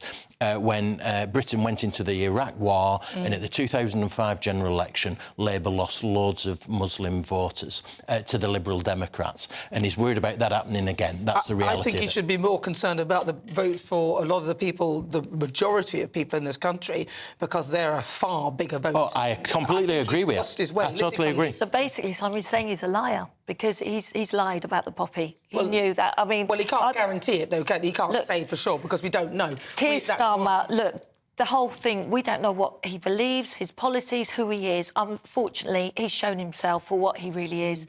And he runs with the foxes and hunts with the hounds. He sits on the fence. If he sits on there anymore, he'll get splinters. He really is. I completely agree with you. I'm sorry to say, but he's shown himself, and that is why he is a danger and why he cannot be the next Prime Minister. But some people might argue, Lizzie, that he is simply representing another part of his party, which is quite a large faction. I mean, they have potentially the full, a large Muslim vote, which is about 3 million people. So he has to acknowledge that. But we can't have a Prime Minister that U-turns at every corner. And this is why Keir is no Tony Blair, because Tony Blair would have took the higher ground. He would have said, listen, we have to support Israel in this situation. It's absolutely appalling. These are terrorists. But Keir's not doing that. No. He is no Tony Blair. And that's the problem. And he's being found out. Yeah, that's but Tony the reality Blair, of it. he can only talk when Tony Blair's in his ear, or, you know, Peter Mandelson is writing the script. And getting a clear answer from Keir Starmer is so hard. It's like trying to prise off Rishi's tight little jacket with a broken shoehorn. You can't... he can't give us a straight answer. Yes, he doesn't give a straight answer. I mean, just for instance, what is he about? We don't know. Because when it comes to such a big issue, I mean, this is a gigantic political issue internationally, and he's being found out. Well, he's being found wanting. Do you think, though, OK, but again, and I'm not in defence of him because I actually agree with you, but I have to look on this and see that there is a nuance to this argument, that he has a portion of his party to appease. He lost around about, I don't know the exact number, but it was at least 30 from the last count, councillors who were not happy. You've also got Labour London Mayor Sadiq Khan, you've got the Manchester Mayor Andy Burnham, Anna Sarwar, all there in Scotland. Absolutely. So this is a huge faction, and he has to appease. And don't forget, look, there's more than 30 Labour councillors have resigned. 330 have actually written an open letter, you know, really disgusted with him. The Labour Party is in trouble. And you know what? No one votes for a divided party. They don't want that in government. Simon, I put that question to you again, though. Do you think that this could cost him the election? Well, the Labour Party, Labour MPs never get rid of their leaders. We saw that. I called for Ed Miliband to go, when I was a Labour MP, to go in advance of the 2015 general election because he just didn't cut it. But they don't get rid of them. So they will go into the general election with Keir, but this will really damage him. You're absolutely right. You've got left-wing Labour MPs who are going to call for a vote in Parliament about it, on whether there should be a ceasefire. So how will his more moderate Labour MPs who want a ceasefire vote in that? He's got to start taking control of his party. But the problem is he doesn't have a grip on it like Blair had a grip on it. But who does... Let's be honest. members of his party calling for a ceasefire when you've heard an official from Hamas in one of their TV interviews saying that they will repeat the 7th of October. And so us looking as outside observers saying they should have a ceasefire would mean that you are asking Israel to disarm so that the Hamas can rearm. Exactly. Absolutely. How stupid do those calling for a ceasefire look after that Hamas leader video? I mean, it's just outrageous. Exactly. And there was a ceasefire before that, you know, Hamas invaded and did that horrific massacre. And I'm so sorry. I think it's over for Keir Starmer. I think that I'm feeling like he's the next Neil Kinnock. I think Larry the Cat has more of a statesman than Keir Starmer. Honestly, I think he's in trouble because who is Keir Starmer? Is he a Christian? We don't know. Is he a Jew? We don't know. Is he a Muslim? He would change whatever he is to whoever comes in the room. And that is not a leader. That is not a Prime Minister. I'm sorry. Yeah, that is a worry because what does he stand for? What does the Labour Party stand for? And actually, divided parties, as you said, do not win elections. But what do you think? This, of course, is your show. Get in touch. gbviews@gbnews.com or tweet me at GBNews. You're with me. I'm Nana Akua. This is GB News. We are the People's Channel. Coming up, it's Royal Roundup time with Levin. She'll be here to give you the latest from behind the palace walls, including the King and Queen's successful state visit this week to Kenya. But up next, it's time for the Great British Debate this hour. And I'm asking, should the pro-Palestine march be allowed on Armistice Day? I've got a poll up right now on X, on Twitter, asking you that very question. Should the pro-Palestine march be allowed on Armistice Day? Send me your thoughts. Email gbviews@gbnews.com or tweet me at GBNews. Cast your vote now.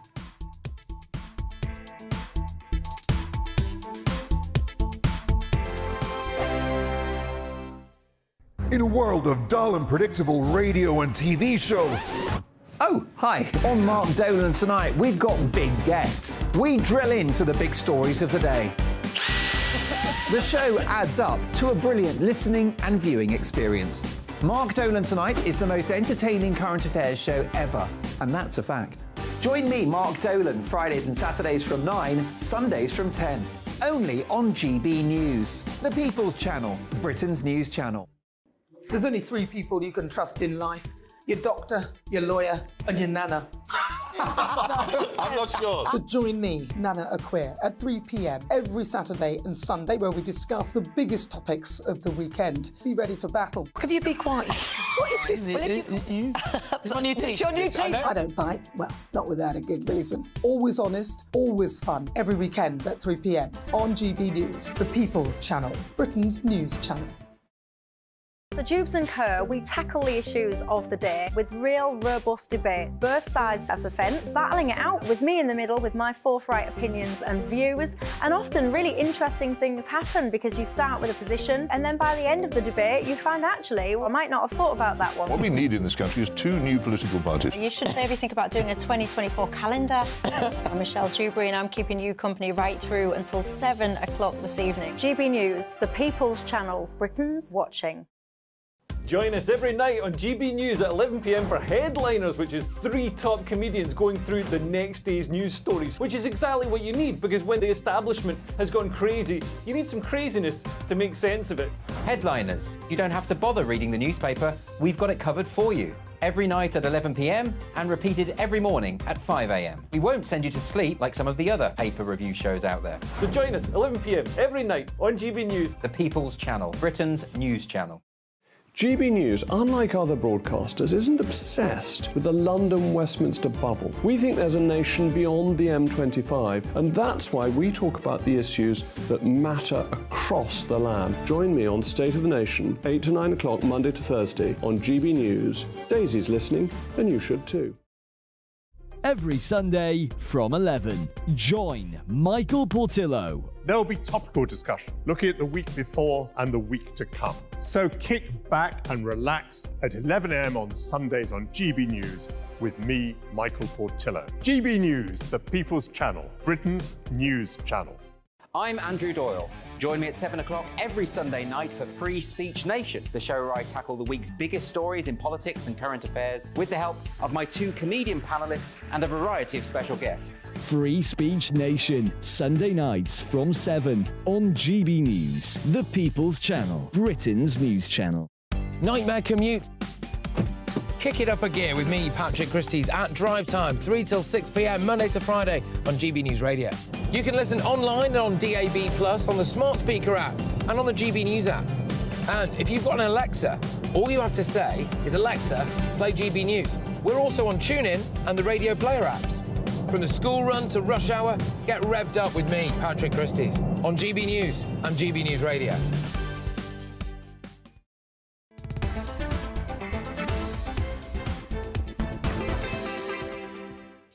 21 minutes after 4 o'clock. This is GB News. Don't forget you can download the GB News app. It's completely free and you can check out all the programmes here on the channel. I'm Nana Akua and it's time now for the Great British Debate this hour. And I'm asking, should the pro-Palestine march go ahead on Armistice Day? Well, the Metropolitan Police promise to clamp down on lawbreakers during such protests is seen by some as a necessary measure to protect the sanctity of the war memorials like the Cenotaph, while others view it as an infringement on the right to peaceful protest. What do you think? Rishi Sunak has condemned the planned march on Remembrance Day, saying that it's provocative and disrespectful. Organisers of the pro-Palestine protest argue that they have no intention of disrupting Remembrance Sunday and will avoid the Cenotaph entirely. How about they avoid the day then instead? So should protesters have the right to protest, or should they respect our history? For the Great British Debate this hour, I'm asking, should the pro-Palestine march go ahead on Armistice Day? Well, joining me now to discuss, international security and border control expert Henry Bolton. Told you I couldn't get rid of him. Former political correspondent and Sky, Peter Spencer, and also former editor of the Labour List, Peter Edwards. Right, so I'm going to start with you, Peter Spencer. What's your view? There are two sets of protesters here. There is one who are essentially calling for a ceasefire, meaning that what they want is peace. There is another section which is calling for jihad, which is a warlike call. Now, when it comes to those calling for peace, I would say that choosing Armistice Day has a hideous but poignant relevancy to it. Think about what the Armistice Day is about. It's about World War I. What did World War I achieve? It achieved very little apart from the obliteration of an entire generation of young people. Therefore, peace seems like the way forward. However, what it did also do was to sow the seeds in Versailles, in the settlement in 1919, for World War II. That is a point to be borne in mind by those who call it jihad. What does violence do? So are you saying that the march sowed the seeds for World War II? No, I'm saying that World War I sowed the seeds for World War II. After it, there was the Versailles Conference, in which the terms were against the Germans were so punitive, it was only a matter of time before they had another crack at it. OK. Well, Henry Bolton. No, I don't believe it should go ahead. Look, I absolutely sympathise. Nobody can lecture me about the horrors of war. I've seen those horrors up close and very, very personally far too many times, and they will never leave me. So I have huge concern about the suffering that this conflict and any conflict is causing. And I absolutely sympathise with anybody who wants to express that concern. However, I observed one of these marches last week because I wanted to actually sort of make a judgment for myself. And this is not only a march expressing that concern. The majority of people, the placards they were carrying and the chants they were making was about calling for an intifada. It was about jihad. It was calling for resistance to Israel. This was about a nationalist uprising against the Israeli state. And there is no ifs or buts about that in my mind. And I'm trying to be very, very objective about this. The march on Armistice Day, it's just been said that, it's about peace. I've just addressed that in terms of the protest. But actually, I remember two of my elderly relatives fought in World War I. For them, Remembrance Day was about remembering those people who had given the ultimate sacrifice, standing between those who would do harm and those to whom it would be done. Yeah, and the point is that it's not a day of peace. Or arguing for peace. It is a day when we remember the sacrifices made by those people who stand up and fight for what is right. And in this case, that as a solemn occasion, and the meaning of that is obviously, I cannot possibly comprehend that the organisers of this march did not know that it was that day. This is a challenge. No, well, they're not to saying British it's not. I don't think they didn't know it was that day. No, they knew. They knew. But I don't well. think they're trying to say that. I just think that they're saying that they won't go anywhere near the cenotaph and all that. But why do it that day? Well, that's the point, isn't it? But Peter Edwards. I think it would be ill-advised to go ahead. We've got Armistice Day and Remembrance Sunday next weekend, and that should be a time of coming together. One can believe that while feeling angry and distressed about the terrorist atrocity on Israel and feeling angry and distressed at the suffering going on in Gaza right now. But we're talking about the protests we've had in London over the last few weeks, and I completely understand people speaking up for Palestinians and Gazans when there's so much suffering. Clearly, there's an ugly minority. I think Henry used the word majority. I wouldn't use that. But there's an ugly minority within those protests who are being disruptive on the streets of London, some other UK cities. We cannot risk that happening again next weekend. So it's not illegal, and we're allowed to protest peacefully, but it would be very ill-advised to go ahead. But what would you say? So in other countries, say France, or there are other countries that would ban this already, and actually in those Palestinian countries, I don't even think they'd be able to march themselves. Well, I can't comment on the law in other countries, particularly around things like this, but I don't think the House of Commons hurrying to pass a law in effect of next weekend would be helpful, and that also might be create a little bit more confrontation. I think it's down to anyone who has concerns about what's going on in Palestine, which is, to be frank, the vast, vast majority of the whole population, the whole world, to exercise their judgment as how to behave appropriately and respectfully next weekend. You know, what's interesting is one of my friends actually went to a pro-Palestine march, and she was telling me that people were actually calling for peace and actually calling for peace between Israel and Palestine. So but the problem that a lot of people are seeing is that there were others calling for jihad, and even if you try and interpret it as something else, it just doesn't seem to work correctly. So, Peter Spencer, you are sort of saying that actually this should go ahead? Not exactly saying it should. I do say there is a relevance, particularly on Armistice Day, because it's about recognising the futility of war. And for those who will be protesting to make that point, I say party or elbow. For those who say let's have some more war, I say just do it somewhere else. Yeah. So are you saying that the protest should go ahead then? Well, I mean, let's get real here. There's going to be vast numbers of people heading for the capital.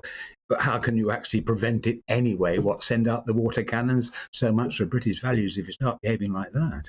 Well, I mean, he makes a good point, Henry. There's no way of even stopping it anyway. So if you said it shouldn't go ahead, these people will probably gather anyway. I agree. I think at this stage it's probably too late, and I suspect permission has already been given. And a question I would ask the Commissioner of the Metropolitan Police is, operationally, how many detention cells do you have? I think, correct me if I'm wrong, Sir Mark Rowley, but I think it's 137, which means that you obviously don't want to make too many arrests because you've got nowhere to put people. Well, would it be Sadiq Khan who would have had a say on whether this goes ahead? It would have been the Metropolitan Police, Westminster City Council and the Mayor of London, as I understand it. But if I can just say, the freedom to express yourself does not equate to freedom to intimidate Jews and put them in fear of their lives in the United Kingdom. Freedom of speech does not mean that freedom to call for jihad and violent intifada. And freedom to protest is not a right to go out there and desecrate our monuments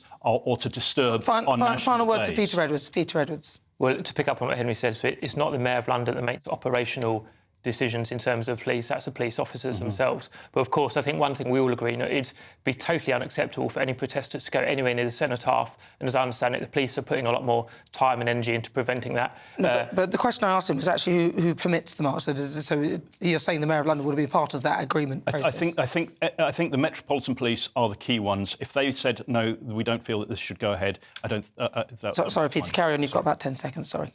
Well, to go back to your original question, should the march go ahead? No, it shouldn't. It's legal, but it's very ill-advised. It's a moment to come together and show respect for the war dead. Peter Spencer, should it go ahead, yes or no? It will anyway. Let's get real here. But should it? Yes or no? But should it? Well, if this side of it, of course it should go ahead, because, as I say, it's got a resonance with the First World War. So you're saying yes, it should. And Henry Bolton? I'm saying no. No. All right, well, listen, thank you very much. Really good to talk to you all. Henry Bolton, also Peter Spencer and Peter Edwards. Thank you so much for your thoughts.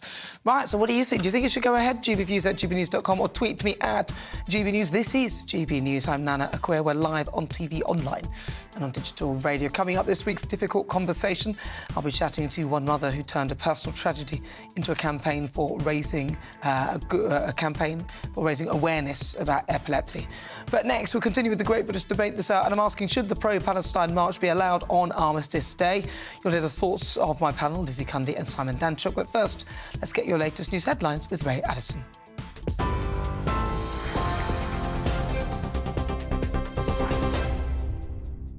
Thanks, Nana. It's 4:30. Our top stories. 3 people have been arrested at a pro-Palestine protest in London. The Met Police say they were taken into custody at Piccadilly Circus. One person was seen displaying a placard that police believed could incite hatred. Another was arrested on suspicion of breaching public order, and the third for assaulting a police officer. The Prime Minister says plans by some groups to protest during remembrance commemorations are provocative and disrespectful. In a statement, Rishi Sunak said the right to remember in peace and dignity must be protected. Labour leader Sir Keir Starmer echoed those comments, saying he supports the police in whatever action is needed. Russell Brand is being sued by a film extra who claims that she was sexually assaulted on a US movie set. His accuser says the actor appeared intoxicated and was carrying a bottle of vodka when he approached her on the set of Arthur in 2010. The lawsuit has been filed in New York and is the first accusation to be made against Brand in court. He's not yet responded to the lawsuit. The Met Office has raised the impact level of today's yellow weather warning for southwest England to medium as heavy rain pours into areas already saturated after Storm Ciarán. Over 200 flood alerts remain in place across the country. The yellow notice stretches from Dorset to Kent and will remain in place until midnight. Meanwhile, parts of eastern Scotland are also being warned to expect heavy rain and strong winds. You can get more on all of those stories by visiting our website, gbnews.com. Now let's get back to Nana.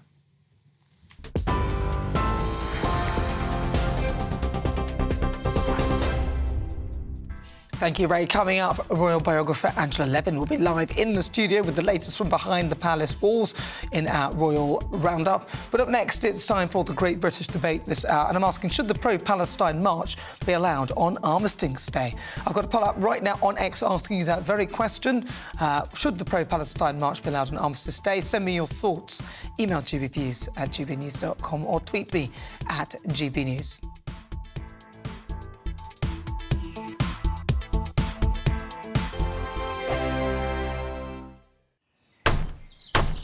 Who is it? We're here for the show. More energy this time! Welcome to the Dinosaur Hour. I was married to a therapist. And you survived? I thought we were getting Hugh Laurie. Second best. You interviewed Saddam Hussein. What's that like? I was terrified. I'm playing strip poker with you three. Oh! No, thank you. My CDs need to be put in alphabetical order. Are you going to be problematic again? The Dinosaur Hour. Sundays at 9 on GB News. What you get for breakfast is something that, if we do our jobs right, you will wake up to news that you didn't know the night before. It's a conversation. It's not just me and Eamon. We want to get to know you, and we want you to get to know us. From 6, it's Breakfast with Eamon and Isabel. Monday to Thursdays on GB News. Britain's news channel. People in Britain, they love free speech, but they also love fair play. I don't care if I'm speaking somebody from a trade union, from the Labour Party, somebody from the SNP. And I think the viewers like to see that actually we can challenge one another, but in a positive way.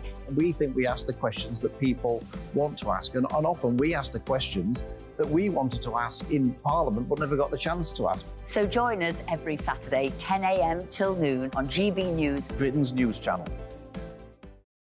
Nightmare commute. Kick it up a gear with me, Patrick Christie's, at drive time, 3 till 6 p.m, Monday to Friday on GB News Radio.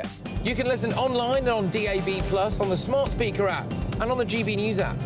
And if you've got an Alexa, all you have to say is, Alexa, play GB News. We're also on TuneIn and the Radio Player apps.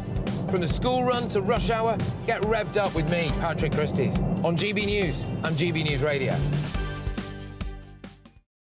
Tired of the usual focus-tested, pre-prepared Westminster runaround? Well, so am I. So you want higher taxes? Is your department to blame for this? Are you rethinking this policy? Every Sunday at 9:30, I'll be sitting down with those in power to get the truth about the issues affecting you. Let's be honest, we've known about the cost pressures of this project for years, not months. That's the Camilla Show, a politics show with personality. On GB News, the People's Channel, Britain's news channel. Now then, Lee Anderson here.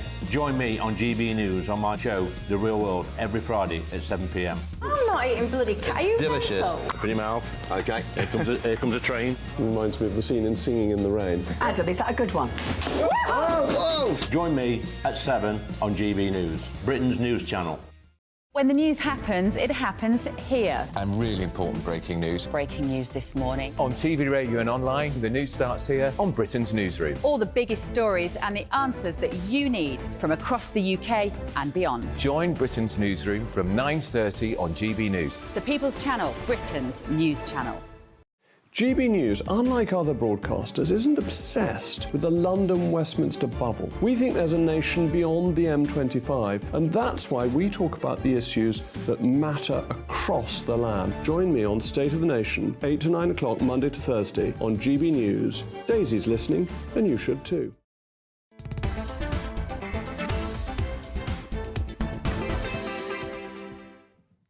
Well, it's just coming up to 37 minutes after 4 o'clock. Welcome back. If you've just tuned in, where have you been? It's fine there.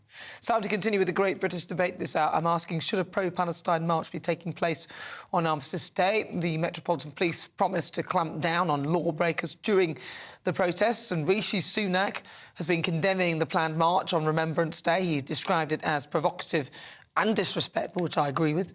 Organisers of the protest argue that they have no intention of disrupting Remembrance Day, although why do it on that day then? And they said they'll avoid the cenotaph entirely, but they could have done that had they decided not to protest. So what do you think? For the Great British Debate this hour, I'm asking, should the pro-Palestine march go ahead on Armistice Day?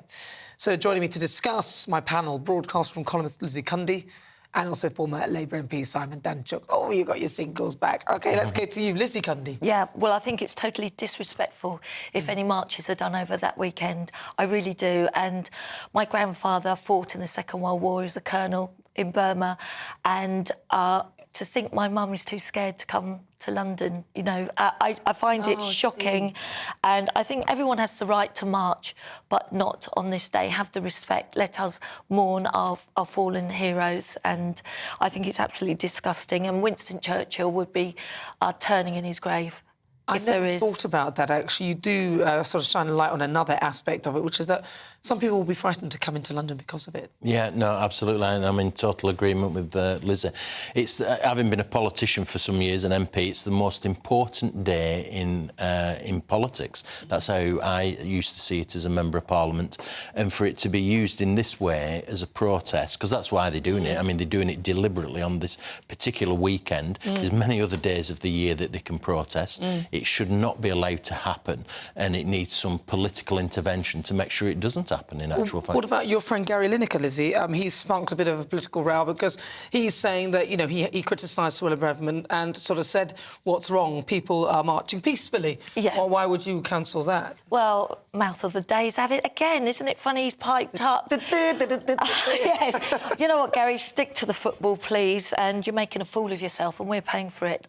Frankly, he should have an appearance on Mastermind. He'd give 2 planks a run for their money, I tell you. And they're not protesting peacefully, are they? And the organisers of the protest can't control the protesters. That's the reality. That's it. And I'm afraid my friends who are Jewish have to leave every weekend. They don't want to be in London. They are scared. What is going on? And I frankly, Gary Lineker it's just an embarrassment. And it's such a double standard. You know, take an example. The far right wouldn't be allowed to march on Eid past certain mosques in London. No. Why can these people hijack Armistice Day and that weekend? Argue that the far right are different from these protesters because these protesters are pro-Palestine and supposedly protesting peacefully. Well, but what we've seen is that there's an element within these protests who are far left, who are very supportive of the terrorists. That's the reality of it. Well, we have seen people wearing... And honestly, this is like walking through a graveyard at a funeral. This is the time. Give us the time and peace, and don't disrespect us. You know, it's so disrespectful. And I'm all for people having their say and going on marches, but not this weekend. But what about what Henry pointed out was that, well, what can they actually do anyway to stop it? I mean, we have to have our... where's our police? We need to enforce it. And you know what was so frightening? My friend's a police officer, and I said, why isn't more being done? And he actually said, I'm scared, we're scared of inciting and making things worse. We're actually not, you know, we're afraid to do anything. That's our police. Do you think it's a bit scary, actually, because there seems to be this sort of infiltration that has come into this country, kind of a slow creep of it, and it's this sort of very, I think, quite almost medieval culture within the pro-Palestine element that I think is quite frightening. Oh, I think we've imported some Muslim extremism into the country. I don't think there's any doubt about that. And they have a particular view of the Jewish community. And I've met people like this. Remember, I represented Rochdale for a number of years, large Muslim community. I was a councillor in Blackburn for many years, large Muslim community. So I would come into contact with Muslim people who had a particular view of the Jewish community, which to say was unhealthy would be an understatement. But a lot of these people were quite happily rubbing along side by side before all of this kicked off, and a lot of them still are. And but they see this as an opportunity as well to progress their... But it's very frightening. And you know, my friend who at their school, it was in the paper yesterday, has actually had all horrific graffiti saying "Kill the Jews." Our son can't wear the blazer to school anymore. Yeah. They're actually saying, "Shall we do homeschooling?" because they're that scared. You see, that's the thing. And there was that time where there was one Jewish person with an Israeli flag, and he had to be protected by 50 officers, and somebody with a blade was ready for him. And this is in one of the earlier marches. But that's well, I think it's about it's the police in leadership. They should have cracked down more heavily at the beginning, and they've been caught on the back foot. They should have made arrests much earlier on, not been so kowtowed by the people on these rallies. They should have made more arrests, been more robust. And where is the Mayor of London? Stayed silent. Where is the Mayor of London? Yet again, what is he doing? What is he doing? I think he must have had a hand in part of the decision as to whether this is going to happen. And if I had been the Mayor of London and they had suggested that, I'd have said, no, you're not doing it on this day. So I'm confused as to why he didn't do that. Well, he says it's a police operational matter, but he always shifts the blame. He always passes the buck. Well, he's very good at that. But he should have been more robust in saying we shouldn't be having this. Well, let's see what you think at home, because this show's nothing without you and your views. Let's welcome our great British voice, their opportunity to be on the show and tell us what they think about the topics we're discussing. We've got a little map where we go over to Lee, and we didn't get our little map either. What's going on? Lee, sorry, Lee Harris. It's supposed to be a surprise as to who you are. Lee Harris is there in Bristol. Lee. Hi, Nana. I was nodding along with your panel. I agree with everything they were saying. You know, of course it shouldn't go ahead on Armistice Day. You know, in my opinion, it is disrespectful, in extremely poor taste and deliberately provocative. And just to be clear, I shouldn't need to underline this, but I will. I strongly believe in the right to protest, even if I completely disagree with it. And I'm definitely not saying that the march should be banned altogether. That would be wrong and entirely against our fundamental principles as a nation. I just think they should do it on another weekend. You know, as you've rightly pointed out, there have been plenty of marches and demonstrations in recent weeks, including today. And there'll be plenty more. I just think the police should not permit it, and do it on another specific date. Well, you would think, though, you would think, because usually if you're doing a protest or something like this, you have to get certain permissions. So you would have thought that that would have had to happen. And I'm just surprised as to why they would have allowed it to happen, because I don't think I can create a rally in the street, just say, hey, listen, everybody, let's meet there. I'm pretty sure I need council permission. I'll need police to be aware of it. I'll need a mayor if it's, say, in a big city like London. Yeah. So I feel that London has been captured by this ideology if they've allowed us to go ahead. What about the Jewish people? What about Israel, pro-Israel protests? Exactly, and at the very least, there should be restrictions on the march, and they certainly shouldn't be allowed anywhere near Whitehall or the Cenotaph. And what's thoroughly depressing, just to finish it, is we know roughly what to expect. There are going to be huge numbers that are going to descend on London. Many of those will be supporting Hamas. We'll see ISIS flags, hear the calls for jihad and intifada, and the genocidal chants calling for the eradication of Israel. What we won't see, Nana, is any Israeli flags or any calls for those vile Hamas terrorists to return the hostages or leave Gaza, which will put an end to the conflict. And what we've seen so far, and I know this point's been made, but it is a very good, strong point, is the police will be powerless to do anything significant because they're hopelessly outnumbered. Well, that's the point. They will be outnumbered. That's the problem. They certainly don't have enough cells, as Henry Bolton pointed out. So I'm not quite sure what they plan to do for it. But Lee Harris, thank you very much. Lovely to talk to you. He's a Great British Voice. He's there in Bristol. I will add, though, apparently at the moment, the protests in London seem somewhat peaceful. Catherine Forster, she's a GBNews reporter. She's out there, political reporter. And she said that it was quite peaceful for now. So we'll try and get an update from her. But this is GB News via the People's Channel, 46 minutes after 4 o'clock. I'm Nana Akua. Coming up at 5. This week's difficult conversation, I'll be talking to one mother who turned a personal tragedy into a campaign for good. Tanya Russell is raising awareness about epilepsy. But first, let's get some weather. Hello there, I'm Jonathan Vautry here with your GB News weather forecast provided by the Met Office. Those of us gearing up for some fireworks celebrations this evening may need to think about taking an umbrella, particularly for central northern areas of England and Wales. Some outbreaks of rain, quite cloudy here. Further heavy showers and thunderstorms also pushing into southeastern areas of England. The driest intervals for inland areas of Scotland and Northern Ireland. A few coastal showers to deal with, but underneath those clearer spells, some fog could form overnight, and we will also see those temperatures drop off, certainly down into low single figures in the countryside. Underneath the cloud elsewhere, just holding up a touch higher. But it could be quite murky to start off Sunday morning, and it will take a little bit of time for all that cloud to eventually clear its way off towards the North Sea. Some of the fog as well, just slowly clearing its way off parts of Scotland, and then into the afternoon, a bit of an east-west split in our weather. The showers feeding their way in from the west, again, could be quite heavy at times. Eastern areas staying largely dry with some prolonged sunshine in there. Temperatures ranging between 10 and 14 degrees Celsius.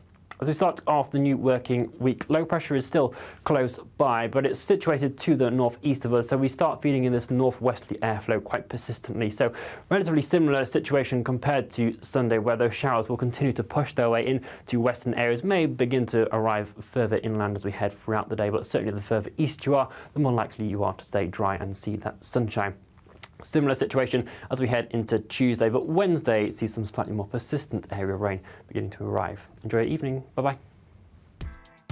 So coming up in the next hour, Great British Debate, I'm going to be asking, could Sir Keir Starmer's stance on Israel lose him the election? But next, it's time for our weekly Royal Roundup with royal biographer Angela Levin.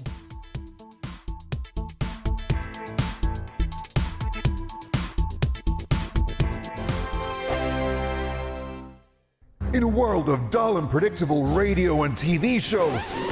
Oh, hi. On Mark Dolan tonight, we've got big guests. We drill into the big stories of the day. The show adds up to a brilliant listening and viewing experience. Mark Dolan Tonight is the most entertaining current affairs show ever, and that's a fact. Join me, Mark Dolan, Fridays and Saturdays from 9, Sundays from 10. Only on GB News, the People's Channel, Britain's news channel. There's only 3 people you can trust in life. Your doctor, your lawyer, and your nana. I'm not sure. So join me, Nana Akua, at 3 p.m. every Saturday and Sunday, where we discuss the biggest topics of the weekend. Be ready for battle. Could you be quiet? What is this? It's my new teeth. It's your new teeth. I don't bite. Well, not without a good reason. Always honest, always fun. Every weekend at 3 p.m. on GB News, the People's Channel, Britain's news channel. So Jubes and Kerr, we tackle the issues of the day with real, robust debate, both sides of the fence, battling it out with me in the middle with my forthright opinions and views. And often really interesting things happen because you start with a position and then by the end of the debate you find actually, well, I might not have thought about that one. What we need in this country is 2 new political parties. You should maybe think about doing a 2024 calendar. I'm Michelle Dewberry and I'm keeping you company right through until 7 o'clock this evening. GB News, the People's Channel, Britain's watching. Join us every night on GB News at 11 p.m. for Headliners, which is 3 top comedians going through the next day's news stories, which is exactly what you need, because when the establishment has gone crazy, you need some craziness to make sense of it. Headliners. You don't have to bother reading the newspaper. We've got it covered for you. Every night at 11 p.m. and repeated every morning at 5 a.m. We won't send you to sleep like some of the other paper review shows out there. So join us 11 p.m. every night on GB News. The People's Channel, Britain's news channel. GB News, unlike other broadcasters, isn't obsessed with the London-Westminster bubble. We think there's a nation beyond the M25, and that's why we talk about the issues that matter across the land. Join me on State of the Nation, 8 to 9 o'clock, Monday to Thursday, on GB News. Daisy's listening, and you should too. Every Sunday from 11, join Michael Portillo. There will be topical discussion, looking at the week before and the week to come. So kick back and relax at 11 a.m. on Sundays on GB News with me, Michael Portillo. GB News, the People's Channel, Britain's news channel. I'm Andrew Doyle. Join me at 7 o'clock every Sunday night for Free Speech Nation, the show where I tackle the week's biggest stories in politics and current affairs with the help of my 2 comedian panelists and a variety of special guests. Free Speech Nation, Sunday nights from 7 on GB News, the People's Channel, Britain's news channel. Nightmare commute. Kick it up a gear with me, Patrick Christys, at drive time, 3 till 6 p.m, Monday to Friday on GB News Radio. You can listen online and on DAB+, on the smart speaker app and on the GB News app.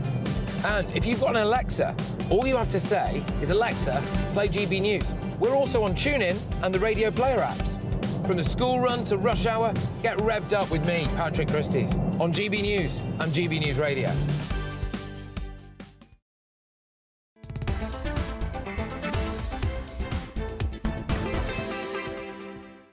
Good afternoon. This is GB News. If you just tuned in, welcome on board. I'm Nana Akua. We're live on TV, online and on digital radio. Now it's just coming up to 52 minutes after 4 o'clock, and it's time now for our Royal Roundup.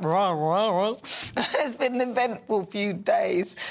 We've got so many things going on. Have you seen it? The King, Charles and Queen Camilla concluded that their trip to Kenya was the King's first state visit, by the way, to the Commonwealth country since his coronation, and it was a bit of a success.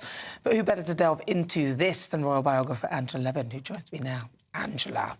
Yeah, hi. Hi. I thought it was very good. One of the things that's interesting for me, because as you know, I wrote Camilla's biography, is that when you first see her, you think she's very shy, she's always withdrawn. King Charles was first going ahead, speaking very carefully, nearly saying, I'm sorry, but not quite, and she was stood at the back. But then a little elephant came along. She adores elephants, and her brother Mark tried to save elephants. Unfortunately, he died in an accident. So she was thrilled with it, and it got better and better around her.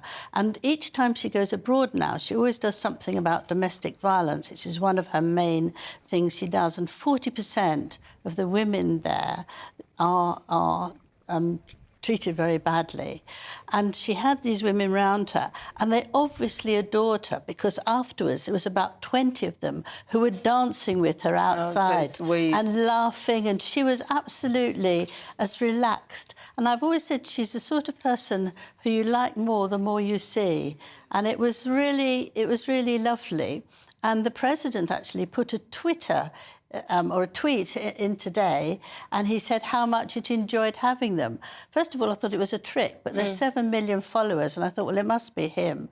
And he had a lovely time. So the nastiness of the Mau and the problem and the money has, calmed down. But that was somebody else's thing. I mean, I just get so bored of hearing all these reparation things. Me too. That was somebody else's behaviour. I can't be punished for what my dad did. Yes. Or my grandfather, or before that, even if I am royal, which I am, by the way. I'm a princess in Ghana. Oh.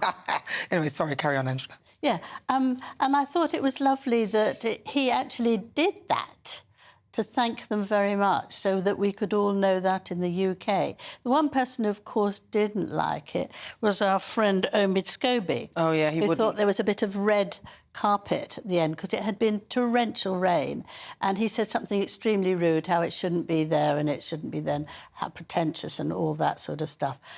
And his book comes out towards the end of the month. Oh, that's why he's speaking, isn't it? So that's why he's speaking. But also, my thought is that Meghan is stuck between what she's going to do, being very nice and sweet, or continuing to complain about how she was treated in the palace.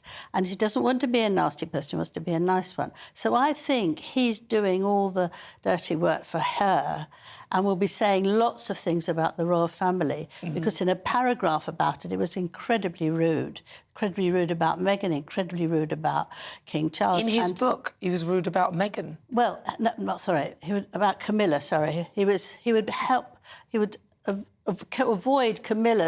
avoid Meghan saying anything, because he could do all the damage. So saying about Camilla that she was not very nice, and neither was King Charles, he wasn't popular, and Prince William is actually starving to get the lead, and actually it's going to be a very, very nasty, spiteful thing, because he won't have got through to the royal family.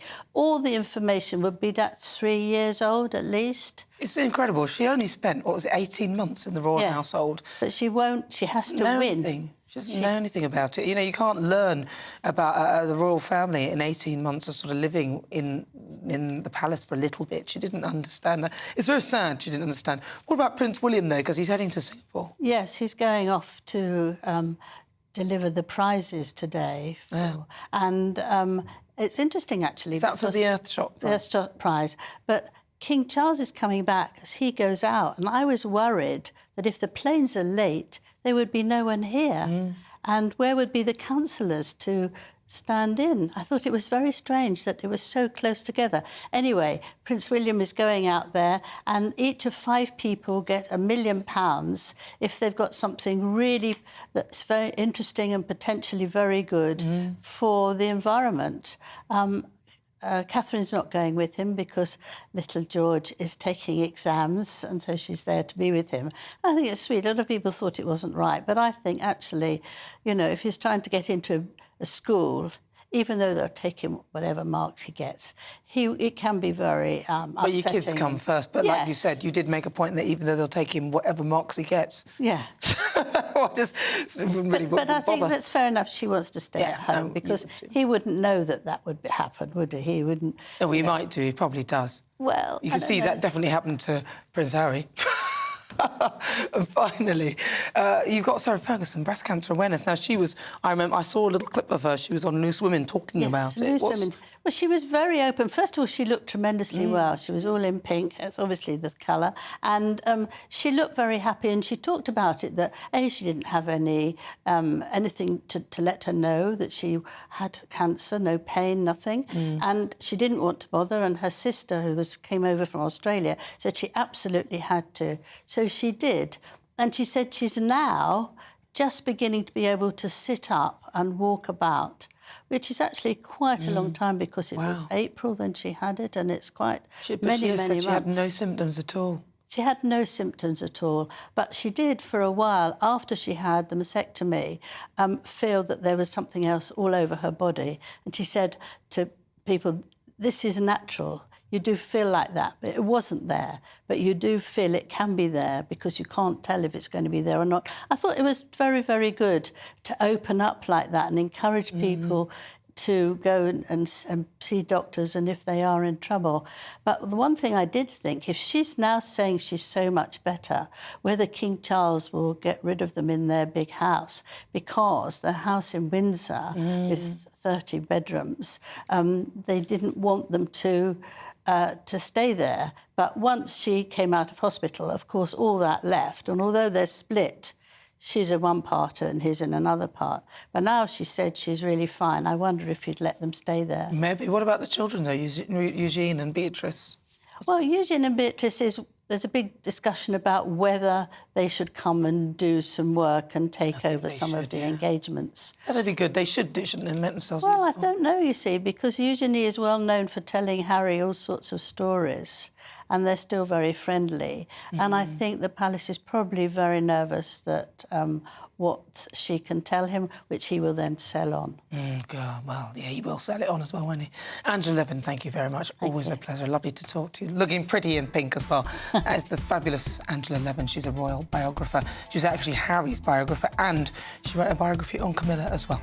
This is GB News on TV, online and on digital radio. Stay tuned. There's loads more still to come in the next hour.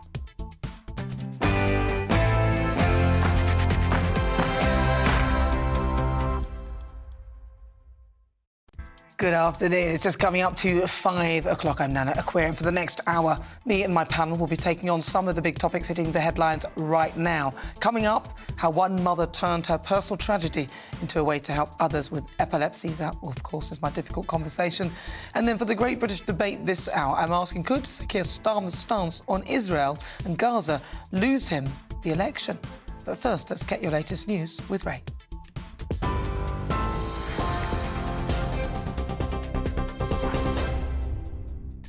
Thanks, Nana. It's 5 o'clock. Our top stories. 3 people have been arrested at a pro-Palestine protest in London. The Met Police say they were taken into custody at Piccadilly Circus. One person was seen displaying a placard that police believed could incite hatred. Another was arrested on suspicion of breaching public order, and the third for assaulting a police officer. The Prime Minister says plans by some groups to protest during remembrance commemorations are provocative and disrespectful. In a statement, Rishi Sunak said the right to remember in peace and dignity must be protected. Labour leader Sir Keir Starmer echoed those comments, saying he supports the police in whatever action is needed. Israel Defence Forces have released footage of the military blowing up tunnels in Gaza and clearing an area of explosive devices. It comes as UN officials warn there is no place that is safe in the Strip as the conflict continues. Israel's Prime Minister Benjamin Netanyahu has rejected calls from the US Secretary of State for a humanitarian pause until all hostages taken by Hamas are freed. Following a meeting with Middle East foreign ministers in Jordan, Antony Blinken urged Israel to take every possible measure to prevent civilian casualties. Protecting civilians will help prevent Hamas from further exploiting the situation. But most important, it's simply the right and moral thing to do. When I see a Palestinian boy or girl pulled from the wreckage of a building, it hits me in the gut, just as it hits everyone in the gut. And I see my own children in their faces. 112 UK nationals are on the list to leave Gaza through the Rafah crossing today. It comes as Scotland's First Minister Humza Yousaf announced that his family has been able to leave Gaza through that crossing. Palestinian officials say more than 700 foreign nationals have crossed in the past 2 days, including dozens of critically injured people. Tory MP Bob Stewart has told Chief Whip Simon Hart that he wishes to surrender the Conservative whip while he appeals against his conviction. The Beckenham MP was found guilty of a racially aggravated public order offence. He racially abused a man after he allegedly told him to go back to Bahrain outside the Foreign Office last December. The Chief Magistrate said that Stewart will not be jailed. Suella Braverman wants to restrict the use of tents by homeless people in towns and cities, warning that British streets risk going the same way as some of those in the United States. Posting on X, the Home Secretary said many tents are occupied by people, quote, from abroad, living on the streets as a lifestyle choice, end quote. Reports say the crackdown would target tents that become a nuisance, such as those blocking shop doorways, and that charities which hand out camping equipment could face being fined. Russell Brand is being sued by a film extra who claims that she was sexually assaulted on a US movie set. The accuser says the actor appeared intoxicated and was carrying a bottle of vodka when he approached her on the set of Arthur in 2010. The lawsuit has been filed in New York and is the first accusation to be made against Brand in court. Brand has not yet responded to that lawsuit. The Met Office has raised the impact level of today's yellow weather warning for southwest England to medium as heavy rain pours into areas already saturated after Storm Kieran. Over 200 flood alerts remain in place across the country. This yellow notice stretches from Dorset to Kent. It remains in place until midnight tonight. Meanwhile, parts of eastern Scotland are also being warned to expect heavy rain and strong wind. An effigy of Sadiq Khan will go up in flames today as part of Bonfire Night celebrations. Edenbridge Bonfire Society in Kent is burning a giant image of the London mayor in the form of a ULEZ camera to raise money for local charities. The society burns the likeness of a prominent topical celebrity each year. Previous targets have included Boris Johnson, Liz Truss, Harvey Weinstein, Donald Trump and Katie Hopkins. This is GB News across the UK on TV, in your car, on digital radio and on your smart speaker by saying play GB News. Now let's get back to Nana.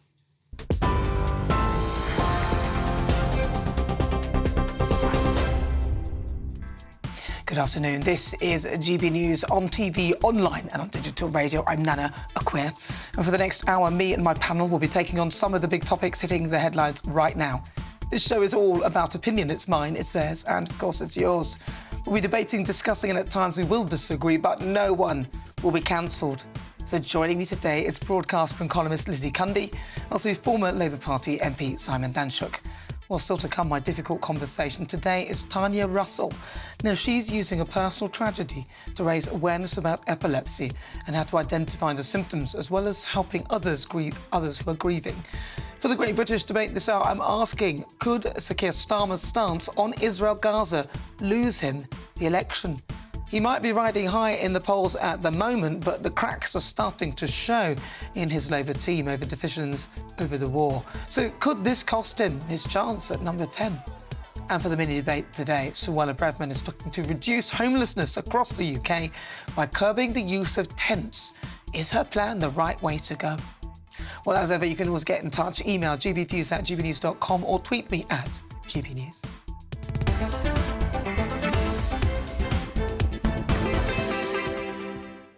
So it's just coming up to 7 minutes after 5 o'clock, and it's time now for this week's difficult conversation. Tanya Russell has battled the hardest thing any parent can go through, losing a child. Now, 6 years from finding her 17-year-old daughter, Jodie, face down in bed, having passed away from sudden unexplained death in epilepsy, Tanya is devoting her life to other grieving parents. Tanya's middle daughter, Jodie, first had a seizure at 5 months old, but doctors said it was a one-off and she grew into a very happy, loving girl. Now, after her shock death, Tanya discovered that she had epilepsy, all along with Jodie, who turned 16. Now, she's really here to talk about how she is teaching others about the symptoms with regard to that, and she's talking to other mums and dads, and I'm pleased to say that Tanya Russell joins me now. Tanya, we're so sorry, first of all, to hear about your daughter. Thank you. Because, you know, she's gorgeous. Yeah. And daughters are so lovely, aren't they? They are. They really are. They can be irritating, but that's they can. what they're meant to do. Definitely, yeah. So talk to me about what kind of a daughter she was. Oh, she was fantastic. I mean, all three of mine are, but Jodie was a middle child. I'm a middle child, you know, so I kind of understood, you know, the joys of being in between two others, especially sisters. But Jodie was just so fun-loving. I mean, she sort of suffered with her epilepsy, sort of for, you know, she was poorly when she was younger, and then she had her first seizure GCSE year. So it was really difficult for her. But she sort of battled through. I think I was more worried than she was, to be honest. She did her GCSEs, didn't do too well because she was quite poorly. But she didn't like anyone to see her poorly, so the outside world just saw happy, smiley Jodie. And yeah, she, like I said, she dealt with it a lot better than I did. She loved her friends, she loved her family, she loved our dog Pepper. We've got a little beagle. But yeah, that was just Jodie. She was, I always say, she's like sunshine on a rainy day. Oh, bless her heart, bless her heart. And so what about your other children, though? Because they would have been there as well around her growing up. How has that affected them? Oh, immensely. I mean, my eldest daughter, Danny, she has 3 children. Sadly, my eldest grandson also lives with epilepsy as well. My youngest daughter, Amy, her and Jodie were best friends. Squabbled, but you know what daughters are like, sisters. But yeah, it's really affected them. But I'm so proud of both of them. Amy went on to pass every single GCSE, trained as a chef. She's now a nursery practitioner. doing digital marketing as well. Danny, as I said, has got 3 beautiful children. So yeah, they've been very affected by it, but everybody's pulled together. We've got really good support around us, and they're living the life that I think Jodie would have wanted us to. And were you aware of what happened to her, could happen to her in that way? No, I didn't know. I'd been told about something called SUDEP in that way, but not to worry about it. What is it called? So it's SUDEP, which is sudden unexpected death in epilepsy. I had been told about it, but told not to do any research because it would scare us. So you listen to people. And in all honesty, even the day she died, and I was told it was SUDEP, nobody knew. Even the sort of professionals, they weren't too aware of it. Right. And so from then on, I did a lot of research. And what exactly is it? OK, clearly it's sudden death in epilepsy. Yeah. But what is it that they're saying is happening for that to be the case? So anyone with epilepsy is at risk of sort of sadly passing. It could be the heart fails, the brain just sort of stops working, respiratory. They don't really know. I donated Jodie's brain to medical science. Sadly, I won't ever find out sort of if anything comes of it, but I still to this day don't really know sort of what caused her death. I just know she suddenly died and she had epilepsy. There are, you know, she took all her medications. Sadly, her seizures were nocturnal ones, so she had them in her sleep, and she was highest risk. We just didn't know.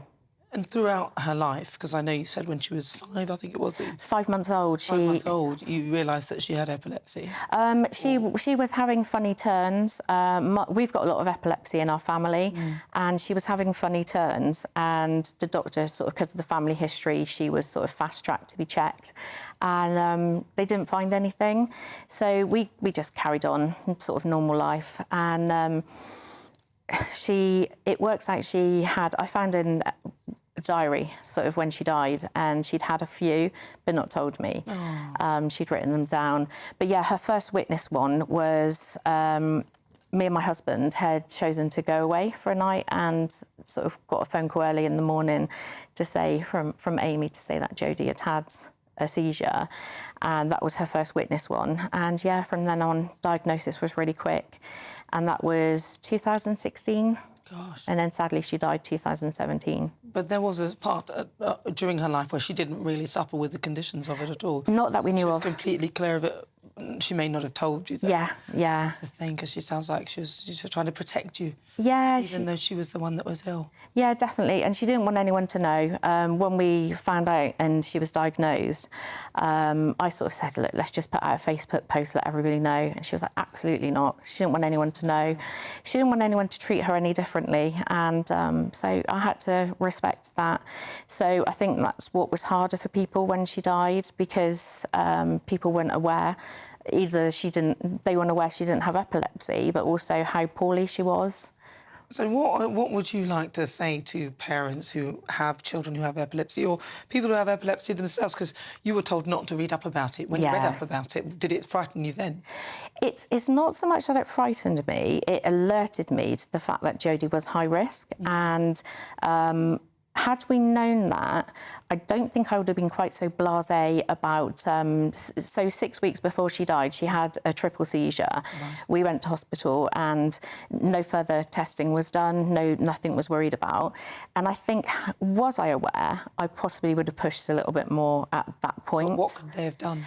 You can get sort of deeper MRI scans, change medications. There's a really good app as well. It's called Epsmon, and that's really for sort of teenagers, adults, and they sort of put in their symptoms if there's any changes, and it sort of helps you go to your GP, keep on as normal, contact. But even if you found that you have epilepsy and you're doing all the things you're meant to do and you're getting more seizures, is there any way of stopping some of them?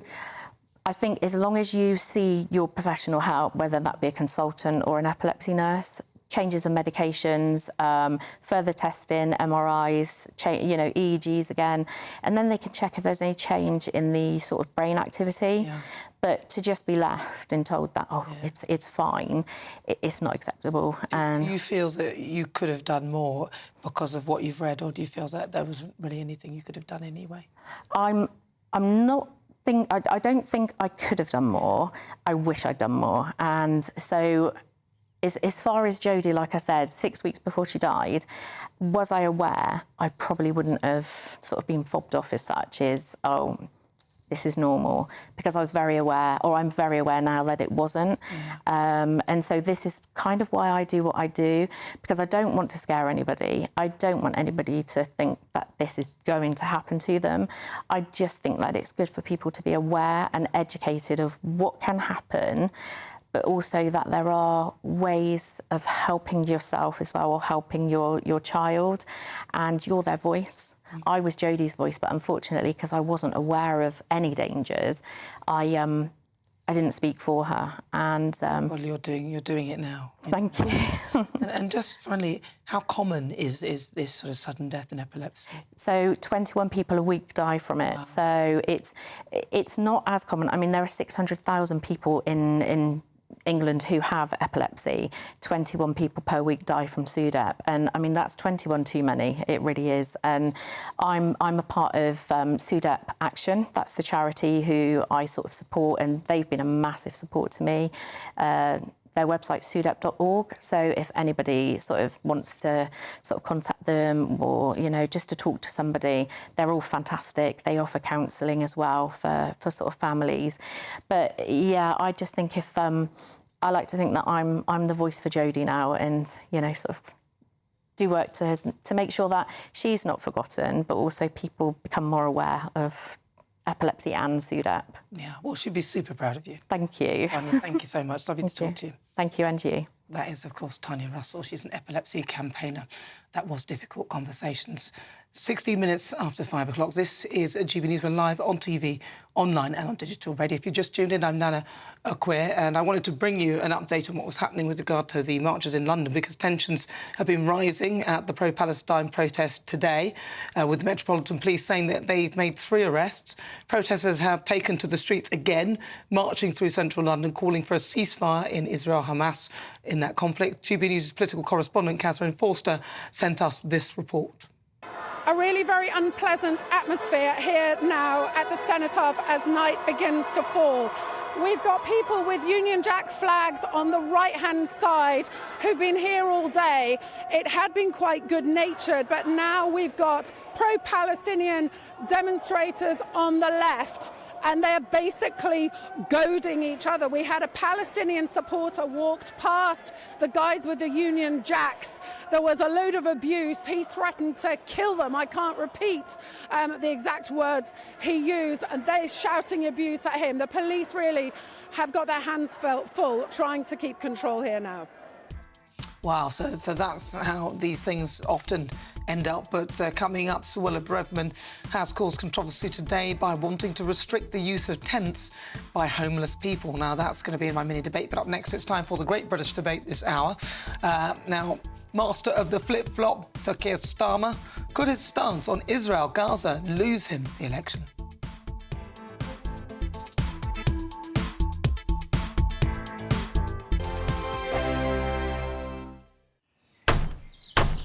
Who is it? We're here for the show.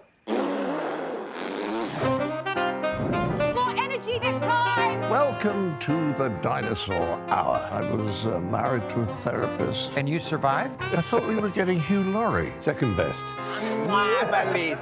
You interviewed Saddam Hussein. What's that like? I was terrified. I'm playing strip poker with these 3. Ah! No, thank you. My CDs need to be put in alphabetical order. Are you going to be problematic again? The Dinosaur Hour. Sundays at 9 on GB News.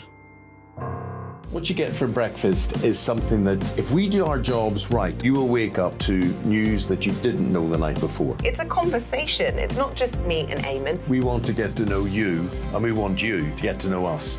From 6, it's Breakfast with Eamon and Isabel. Monday to Thursdays on GB News, Britain's news channel. People in Britain, they love free speech, but they also love fair play. I don't care if I'm speaking somebody from a trade union, from the Labour Party, somebody from the SNP. And I think the viewers like to see that actually we can challenge one another, but in a positive way.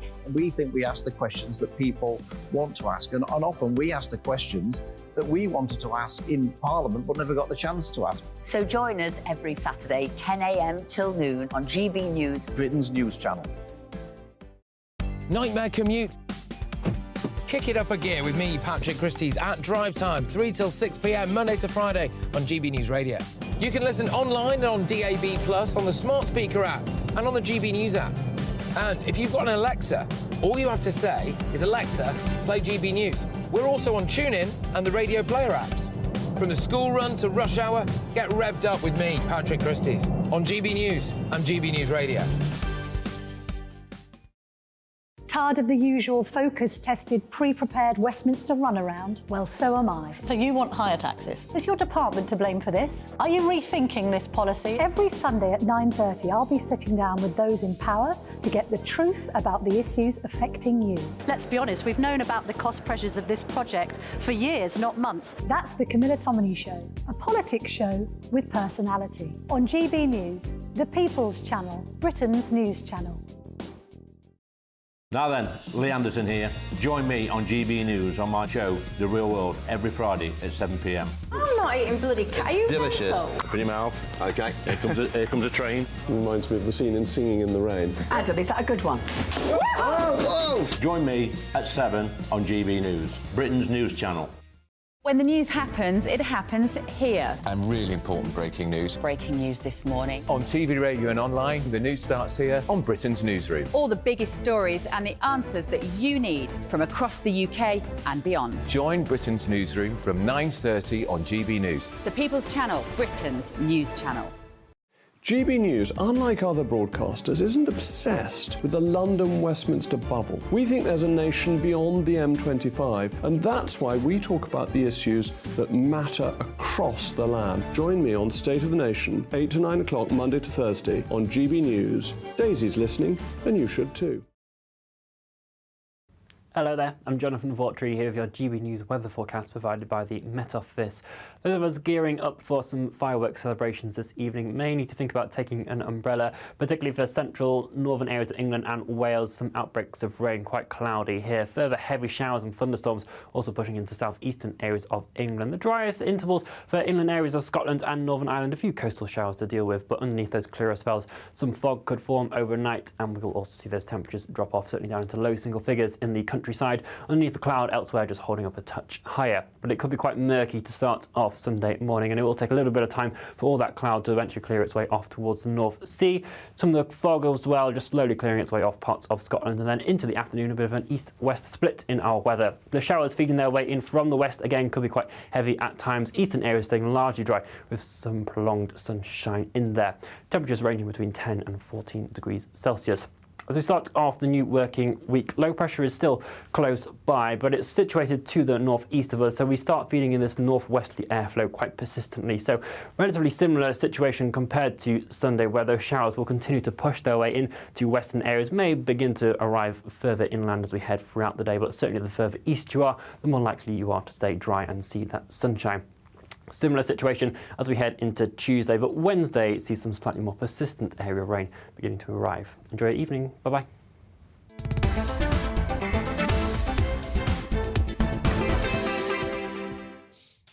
Good afternoon. It's just coming up to 23 minutes after 5 o'clock. This is GB News. We are the People's Channel. I'm Nana Akua. If you just tuned in, welcome on board. Right, though, it's time for the great British debate this hour. And I'm asking, could Sir Keir Starmer's stance on Israel-Hamas lose him the election? Because it seems to be a dead cert. People are saying that he could win. The fallout from Labour leaders' stance on the Israel-Hamas conflict has raised concerns about his party's electoral plans. Now, Starmer's refusal to call for an immediate ceasefire in the conflict has led to a significant divide within the Labour Party, and it could risk alienating Muslim voters. Now, the fear being it may replicate the loss Labour suffered during the Iraq War in 2005. However, many believe that Starmer's refusal to bow to the pressure and call for a ceasefire aligns with the interests of the potential Tory voters, which could bolster his electoral chances. Well, could this be bad news for Starmer? So I'm asking, could Sir Keir Starmer's stance on Israel-Hamas lose him the election? Well, I'm joined now by former Labour MP Dennis McShane, political commentator Benedict Spence, just the two of you. Oh, right, OK. Well, I'm going to start with, I was expecting somebody else, but I'm going to start with you. Benedict, what do you think?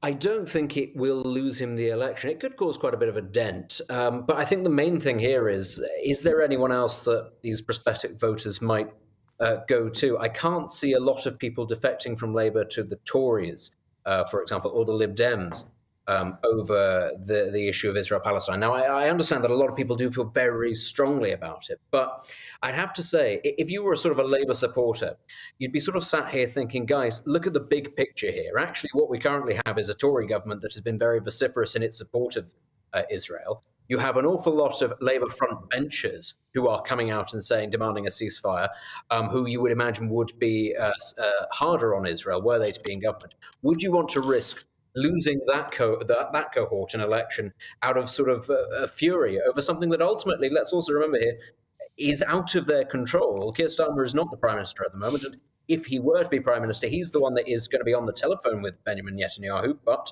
he doesn't get to tell Benjamin Netanyahu what to do. Ultimately, the only person who can do that, two people, the Israeli public and the President of the United States at a pinch. And Joe Biden has been very clear that he is going to support Netanyahu come what may. So I think most Labour supporters will be saying, if you really want to risk an election over this particular issue, be my guest, but it would be a very silly thing to do.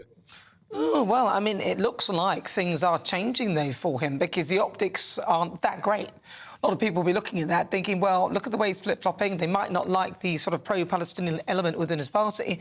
And that would be from a lot of his hardcore, supposedly Labour supporters. Let's see what... who else have we got here? I think I may have Dennis McShane. Let's go to Dennis McShane. Dennis McShane, your thoughts? Very simply, I broadly agree with Benedict. I mean, Keir Starmer hasn't changed his mind. He hasn't flip-flopped. He has said very clearly, very early on, number one, Hamas must be beaten, defeated. No more again can we have a massive slaughter of Jews. We thought we finished all that in 1945. When did he say that? Well, he said that consistently. I mean, because Hamas is a terrorist organisation. That's not what he said. No, it's. I mean, I'm sorry. He got into trouble a little bit over an elided double answer to Nick Ferrari. It does happen, Nana. Maybe even happens to you, and it's happened to me, where you answered two questions suddenly put together, and some people took it to mean he was giving a carte blanche to Israel to do what it wanted.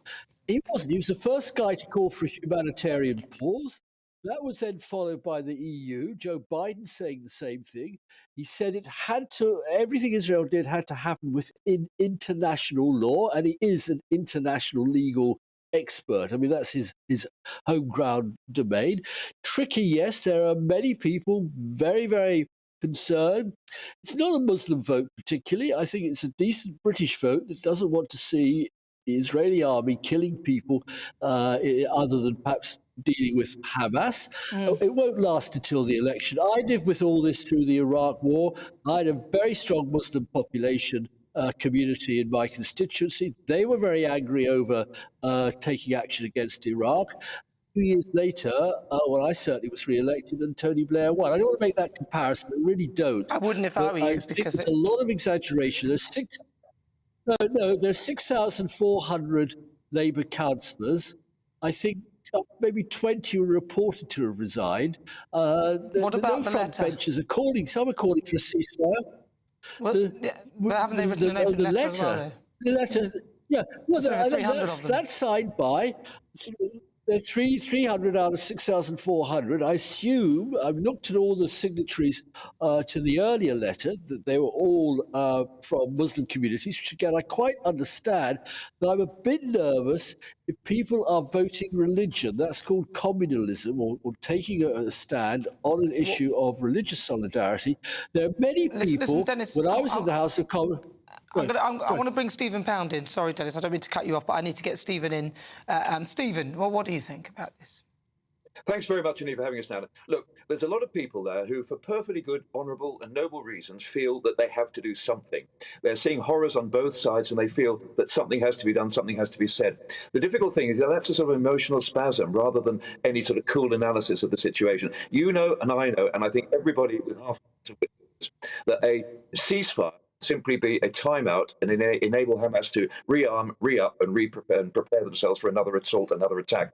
Keir, as I have, and as Dennis has, had a lot of experience of the IRA ceasefire, and the difference there is that was a real ceasefire when hostilities were paused to allow negotiations. There is no room for negotiation here. I mean, sometimes there's a lot of people wish that Keir Starmer would flip-flop on this and suddenly change his perspective and suddenly become in favour of a ceasefire. But now that you, in your heart of hearts, you must know that a ceasefire would do no good for anybody. I don't think it should ceasefire at all.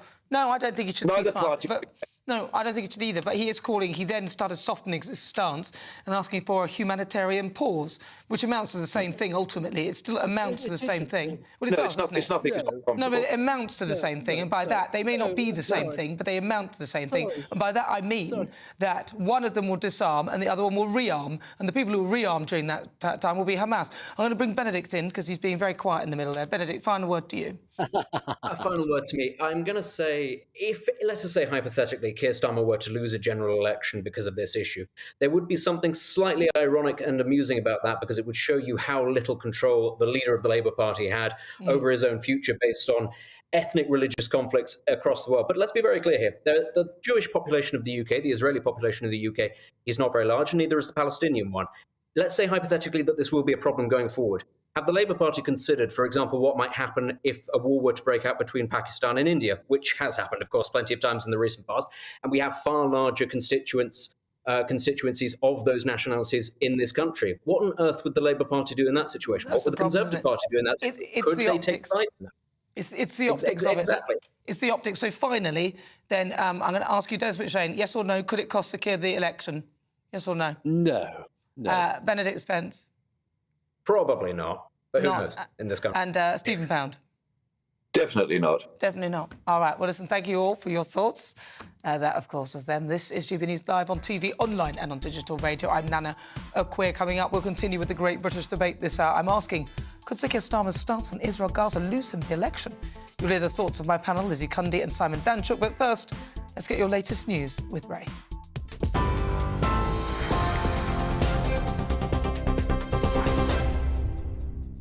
5:31, our top stories tonight. 3 people have been arrested at a pro-Palestine protest in London. The Met Police say they were taken into custody at Piccadilly Circus. One person was seen displaying a placard that police believed could incite hatred. Another was arrested on suspicion of breaching public order. A third for assaulting a police officer.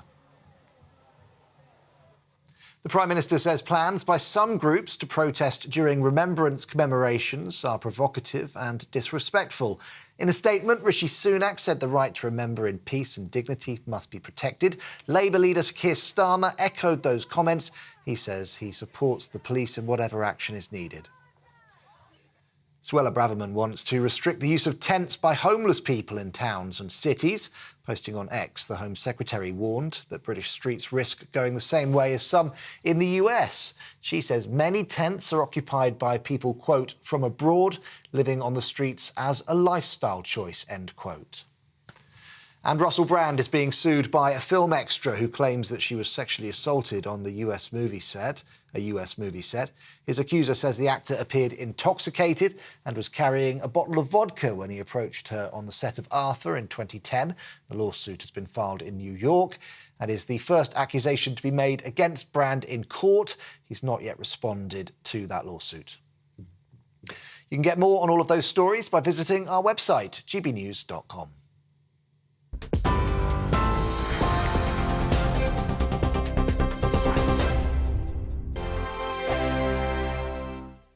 In a world of dull and predictable radio and TV shows. Oh, hi. On Mark Dolan tonight, we've got big guests. We drill into the big stories of the day. The show adds up to a brilliant listening and viewing experience. Mark Dolan Tonight is the most entertaining current affairs show ever, and that's a fact. Join me, Mark Dolan, Fridays and Saturdays from 9, Sundays from 10. only on GB News, the People's Channel, Britain's news channel. There's only 3 people you can trust in life: your doctor, your lawyer, and your nana. I'm not sure. So join me, Nana Akua, at 3 p.m. every Saturday and Sunday, where we discuss the biggest topics of the weekend. Be ready for battle. Can you be quiet? What is this? It's my new teeth. It's your new teeth. I don't bite. Well, not without a good reason. Always honest, always fun. Every weekend at 3 p.m. on GB News, the People's Channel, Britain's news channel. So Jubes and Kerr, we tackle the issues of the day with real, robust debate, both sides of the fence, battling it out with me in the middle with my forthright opinions and views. And often really interesting things happen because you start with a position and then by the end of the debate you find actually, well, I might not have thought about that one. What we need in this country is 2 new political parties. You should maybe think about doing a 2024 calendar.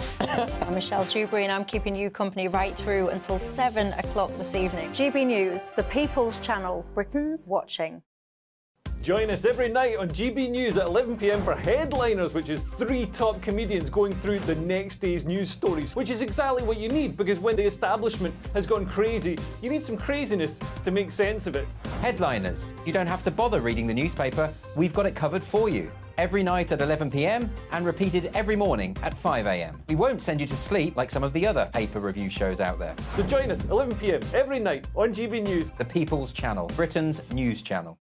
GB News, unlike other broadcasters, isn't obsessed with the London-Westminster bubble. We think there's a nation beyond the M25, and that's why we talk about the issues that matter across the land. Join me on State of the Nation, 8 to 9 o'clock, Monday to Thursday, on GB News. Daisy's listening, and you should too.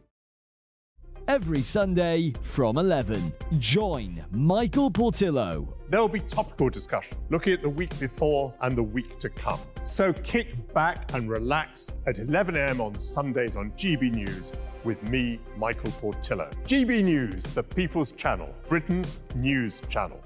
I'm Andrew Doyle. Join me at 7 o'clock every Sunday night for Free Speech Nation, the show where I tackle the week's biggest stories in politics and current affairs with the help of my 2 comedian panelists and a variety of special guests. Free Speech Nation, Sunday nights from 7 on GB News, the People's Channel, Britain's news channel. Nightmare commute. Kick it up a gear with me, Patrick Christys, at drive time, 3 till 6 p.m, Monday to Friday on GB News Radio. You can listen online and on DAB+, on the smart speaker app, and on the GB News app. And if you've got an Alexa, all you have to say is, Alexa, play GB News. We're also on TuneIn and the Radio Player apps. From the school run to rush hour, get revved up with me, Patrick Christys, on GB News and GB News Radio.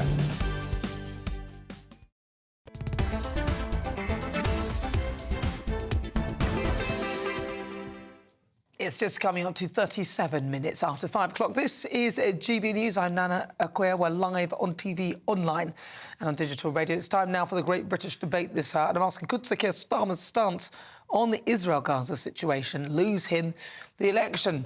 Now, of course, the fallout from the Labour leader's stance on the conflict has raised concerns about his party's electoral plans. By refusing to call for an immediate ceasefire, which has led to a significant divide within the Labour Party and could risk alienating Muslim voters, this could be bad news for Keir Starmer. What do you think, though? So I'm asking, is Sir Keir Starmer's stance on Israel-Gaza enough to lose in the election? Let's see what my panel make of that. I'm joined by broadcaster and columnist Lizzie Cundy and also former Labour MP Simon Danshuk. All right, Lizzie, I'm going to come to you first on this one. Yeah, I think it could lose him the election. I really do. And I think he's been too cocksure, thinking that this is going to be a breeze. Well, I'm sorry, he's not been genuine. His own party can see through him. He's a fake, he's a phony, and you know, he's dangerous. I wish I'd never laid eyes on you. It's like that on that scene on, is it Grease? Yeah. You're a fake and a phony and I've never laid eyes on you. That's it. Well, that's what he is. But he's dangerous because, as I said earlier, he sits on the fence. And we know what he really believes. He was the one that wanted Corbyn to be our Prime Minister. He said he will make a great Prime Minister. And when anyone said he could be a danger to the Jewish community, he would say, I don't accept it. And they were his own words. So we know where he really stands. He's an ex-civil servant who doesn't know what a woman is. He shouldn't be our Prime Minister, and I'm sorry he's lost it. Simon, what do you think? It is a problem for him. The conflict in the Middle East, the longer it goes on, it's a greater problem for Keir Starmer and the Labour Party. And let me give you a practical example. Rochdale constituency, it was Labour, 97, running up to 2005. We'd had the Iraq War. It's got a Labour MP, Lorna Fitzsimons at the time. She's very pro-Israel.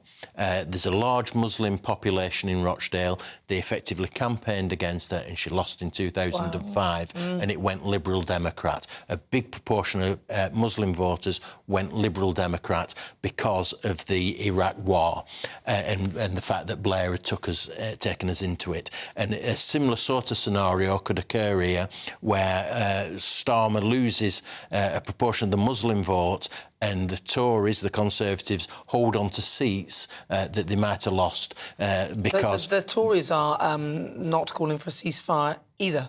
So he's behaving more like somebody from the Tory party. Yes, than he is, and this is his problem within his own party. And so where he wants to, you know, where he needs votes in these red wall seats in Hyndburn, in places like Blackburn and Burnley, in places like that, if he loses some of the votes to the Liberal Democrats, then the Conservatives remain in those seats, and that's the problem he's got. But there's 46% in a poll today. Labour voters aren't happy with him. I think he's got a problem. I really do think he's got a problem. Well, I think that's the wider issue. And whenever he is challenged, he does fold like a cheap deck chair. Yeah, he really does, and he's relying on Tony Blair, and he's not got the leadership qualities. I agree with you. He is a significant problem. He wants the black vote, he takes the knee. He wants the Jewish vote, he supports Israel. He wants the LGBTQ vote, he decides he can't determine what a woman is. As they would say in Rochdale, he has more faces than the town hall clock. Can the real Keir Starmer stand up? Please. But he might say that the larger portion of his party will probably be in support of his stance on Israel, which is why he's taken that position. Because if you look at what's left, the remnants, the other parts of his party, that is actually, as you pointed out, a small fraction of the overall population. The overall overwhelming population of people who vote for him are British people. Yeah, no, that's right. Most people that I know who are British are pro-Israel and don't take a pro-Palestinian stance unless, of course, you're at one of those universities. Oh, no, absolutely. I think the student vote, though, so he might be struggling there again. Well, absolutely, and that's why he's not wearing a poppy on the Islamophobia video, because he wants to appeal to the Muslim vote and retain that. He can't have it both ways. You try and please everyone, you please no one in the end, and that's what's happening with Keir Starmer. I'm sorry, he's going to lose it, and I'm going to put a bet on. Well, I told you I was going to do that, and I'm going to sell something to put the bet on, because I feel I'll win big, but I'm not advising anybody to gamble in any way, shape or form, and never bet what you're not afraid to lose. Right? This show's nothing without you and your views. Let's welcome some of our great British voices. This is their opportunity to be on the show and tell us what they really think about the topics we're discussing. I've got 3 of you. So let's see. There's always one too few. I always want 4. Right, let's see. Well, I'm going to start with Alan Cook. I hope I haven't scared you, Al. Right, what do you think, then? Is Sir Keir Starmer in actually quite a dicey spot? Could it lose him the election? Well, hi, Nana. Thank you for having me back on. And I'd like to split that question into 2 parts. Because, well, you've got 60 seconds, so, you know. Right, OK. Well, his stance can be positioned and he can't flip-flop from it for a particular reason. But I think the reason the Labour Party may lose the next general election is because their long-term policy has always been to have open borders and mass immigration. New immigrants always tend to vote Labour. And it's also been a natural home for the Muslim community. But this week, there's a new player on the block, and the Party of Islam registered with the Electoral Commission to try and start a new party. It was refused, but for technical reasons, so they'll redo that, and so soon we will have that party there. And that is a bit of a rug pull for the Labour Party, because there's a huge block vote which will go to another party. But also the Red Wall, you know, they lent their vote to the Tories, but they got burnt. So, and I can't see them going back to Labour, so they'll probably go to Reform UK, which is more in line with what they thought they were voting for as a Conservative party. So in answer quickly, because you've got about 5 seconds now, in answer quickly, could it lose in the election? Yes or no? Yes, but for a number of reasons, not all right, no more. Yes. No, I don't want the reasons. Jonathan Jones there with his Chagos and his tea Yeah, I saw you drinking your tea. I haven't got a teacup again. I'm falling behind. I've got there's water. something missing, but I'm still smiling from Lizzie's quote that he might fold like a cheap deck chair. I thought that was hilarious. But no, I don't think it will lose him the election. You're all overthinking it. Tony Blair did all his electioneering with a mug of tea. Come on, remember that.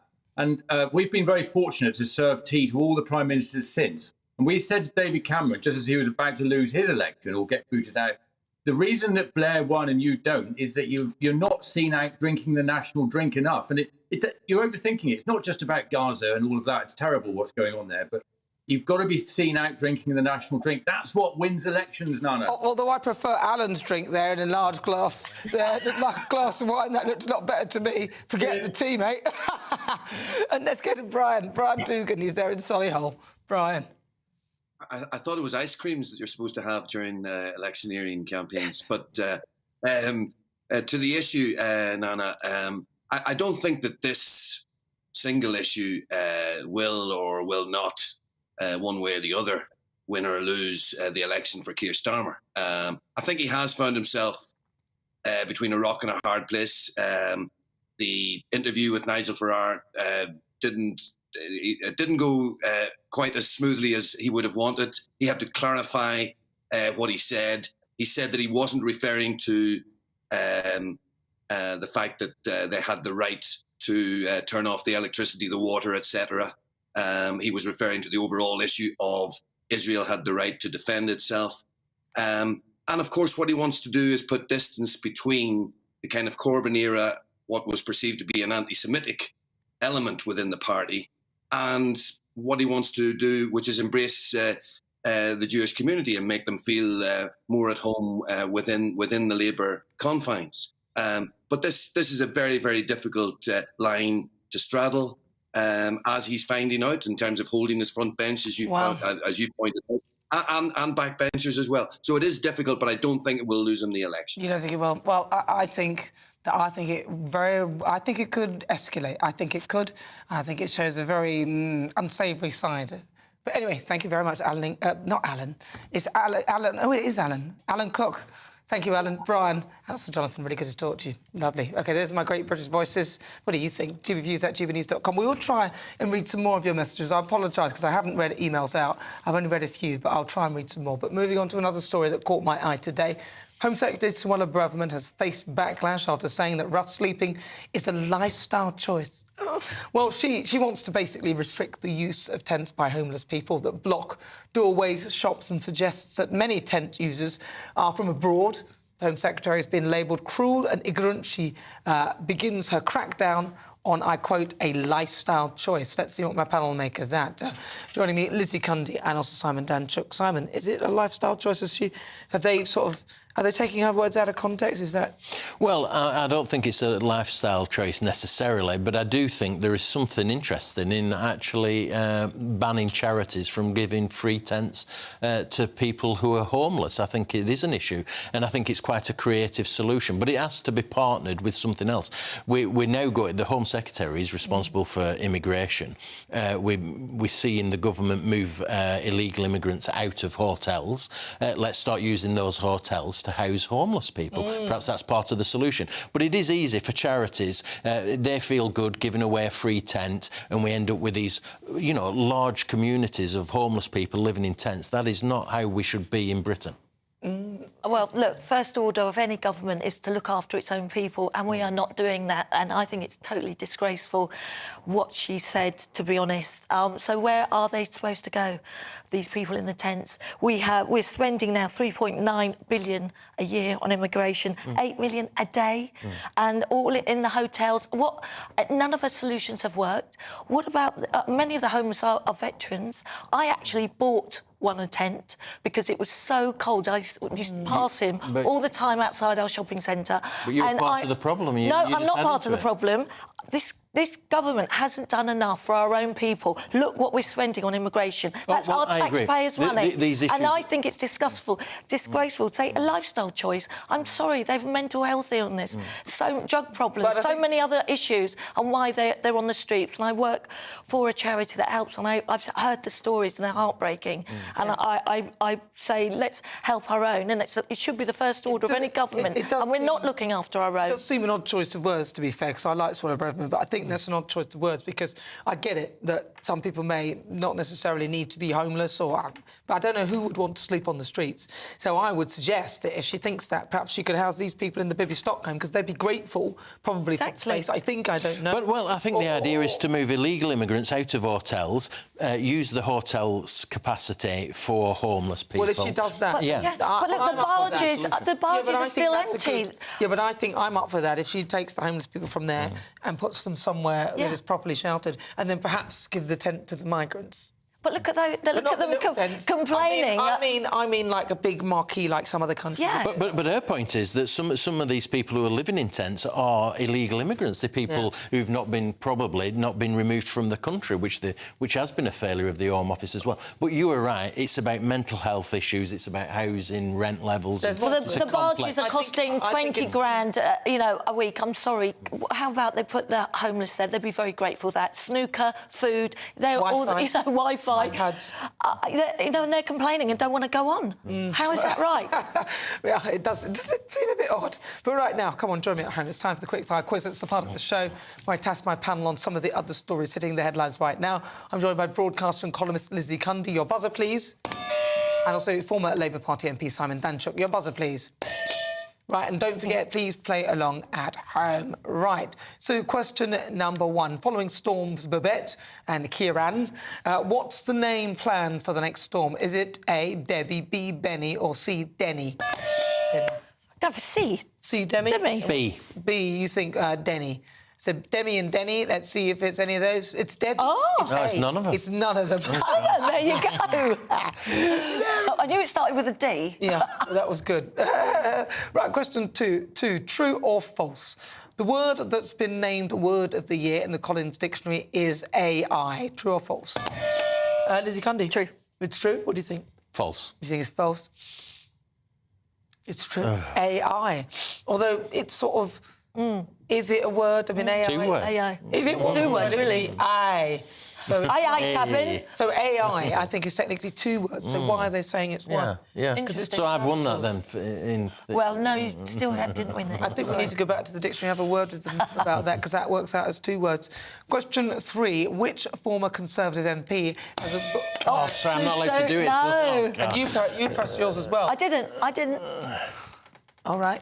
I'll do it again. Which you're out. You can't buzz until I finish. Whoever buzzes can't. Oh, right. I can't buzz. Which former Conservative MP, them were the rules, Conservative MP has a book coming out called The Plot, The Political Assassination. Is A, Matt Hancock, B, Dominic Raab, or C, Nadine Dorries?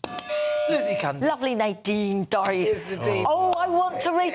I mean, who is Dr No and who killed the rabbit? Well, she's got an idea that there's somebody, and Michael Gove's involved, and Dominic Cummings is one other person, and they sort of fixed things, and literally everybody was talking on a WhatsApp about Boris, but he didn't know, and he was the last one involved. I felt quite sorry for Boris, actually. I do as well. It's going to be a great read. It's going to be a great read. I can't wait to read it. I'm definitely having to read it. And she writes anyway. She's an author, isn't she? So but this is a novel with a difference. Because she didn't get her Baroness or whatever it was that she was her thing, so... a woman scorned. I wouldn't... Oh, yes, you be careful of those. You know about that. I do indeed, yeah. Question 4. The King and Queen have been on their first state visit to the Commonwealth country this week. But where was it? Was it A, Uganda, B, Kenya, or C, Ghana? Oh, I didn't even know there was another question. The buzzer. B, Kenya. Yes, it is indeed Kenya. Yeah. And for a bonus point, which country do my parents come from? Oh. Lizzie Cundy. Nigeria. It's not even on the list. I see. Press your button. Ghana. Thank you. Oh, at least I got a I didn't know it had to be on the list. Is it? It's not on the list. Sorry, I didn't know it had to be on the list. Finally, a bit of advantage. Sorry. Sorry. What was that, 3-1, 2-1? Sorry, you've got one You now. can't win anyway, Simon. I think she's already got 3. But question 5, the actor Matthew Perry was reportedly laid to rest yesterday at a private funeral in Los Angeles. Which character was the late star's breakout role? Is it A, Ross Geller, B, Joey Tribbiani, or C, Chandler Bing?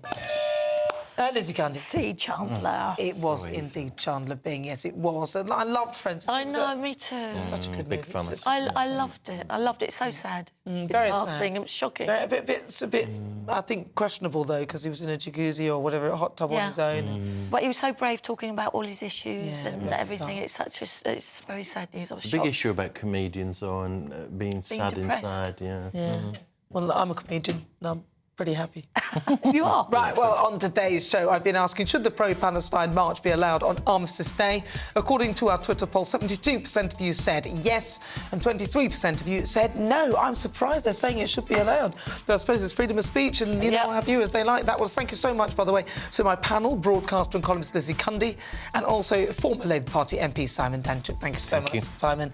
And a huge thank you to you at home for joining me. Lovely to have your company. I'll be back tomorrow, same time, same place. I'll leave you with the weather. Hello there, good evening. I'm Jonathan Vautry here with your GB News weather forecast provided by the Met Office.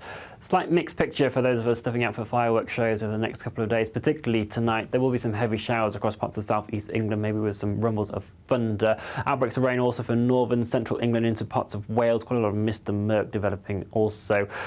Driest conditions generally for Northern Ireland and Scotland underneath some clearer skies. Some fog developing here as well, but underneath those clearer skies, temperatures dropping off down into low single figures for some rural spots, just holding up a touch more underneath the cloud across England and Wales. That will take some time to clear its way off into Sunday, slowly drifting over towards the North Sea, and then into the afternoon we'll see showers pushing their way into coastal western districts of Wales, England, Scotland and Northern Ireland. Generally, the further east you are, rule of thumb, more likely you are to stay drier into the day, but might still see few showers pushing into the Midlands down into southeast England as well. Temperatures ranging between 10 and 14 degrees Celsius.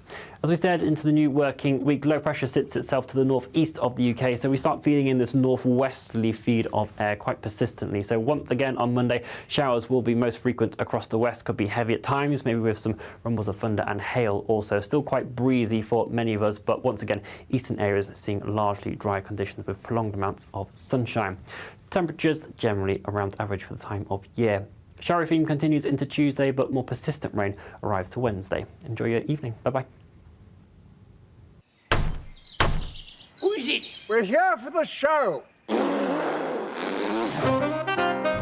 More energy this time! Welcome to the Dinosaur Hour. I was married to a therapist. And you survived? I thought we were getting Hugh Laurie. Second best. You interviewed Saddam Hussein. What's that like? I was terrified. I'm playing strip poker with you three. Oh! No, thank you.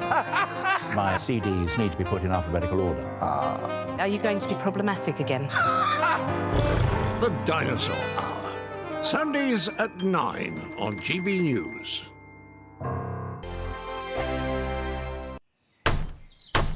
Who is it? We're here for the show. More energy this time! Welcome to the Dinosaur Hour. I was married to a therapist. And you survived? I thought we were getting Hugh Laurie. Second best.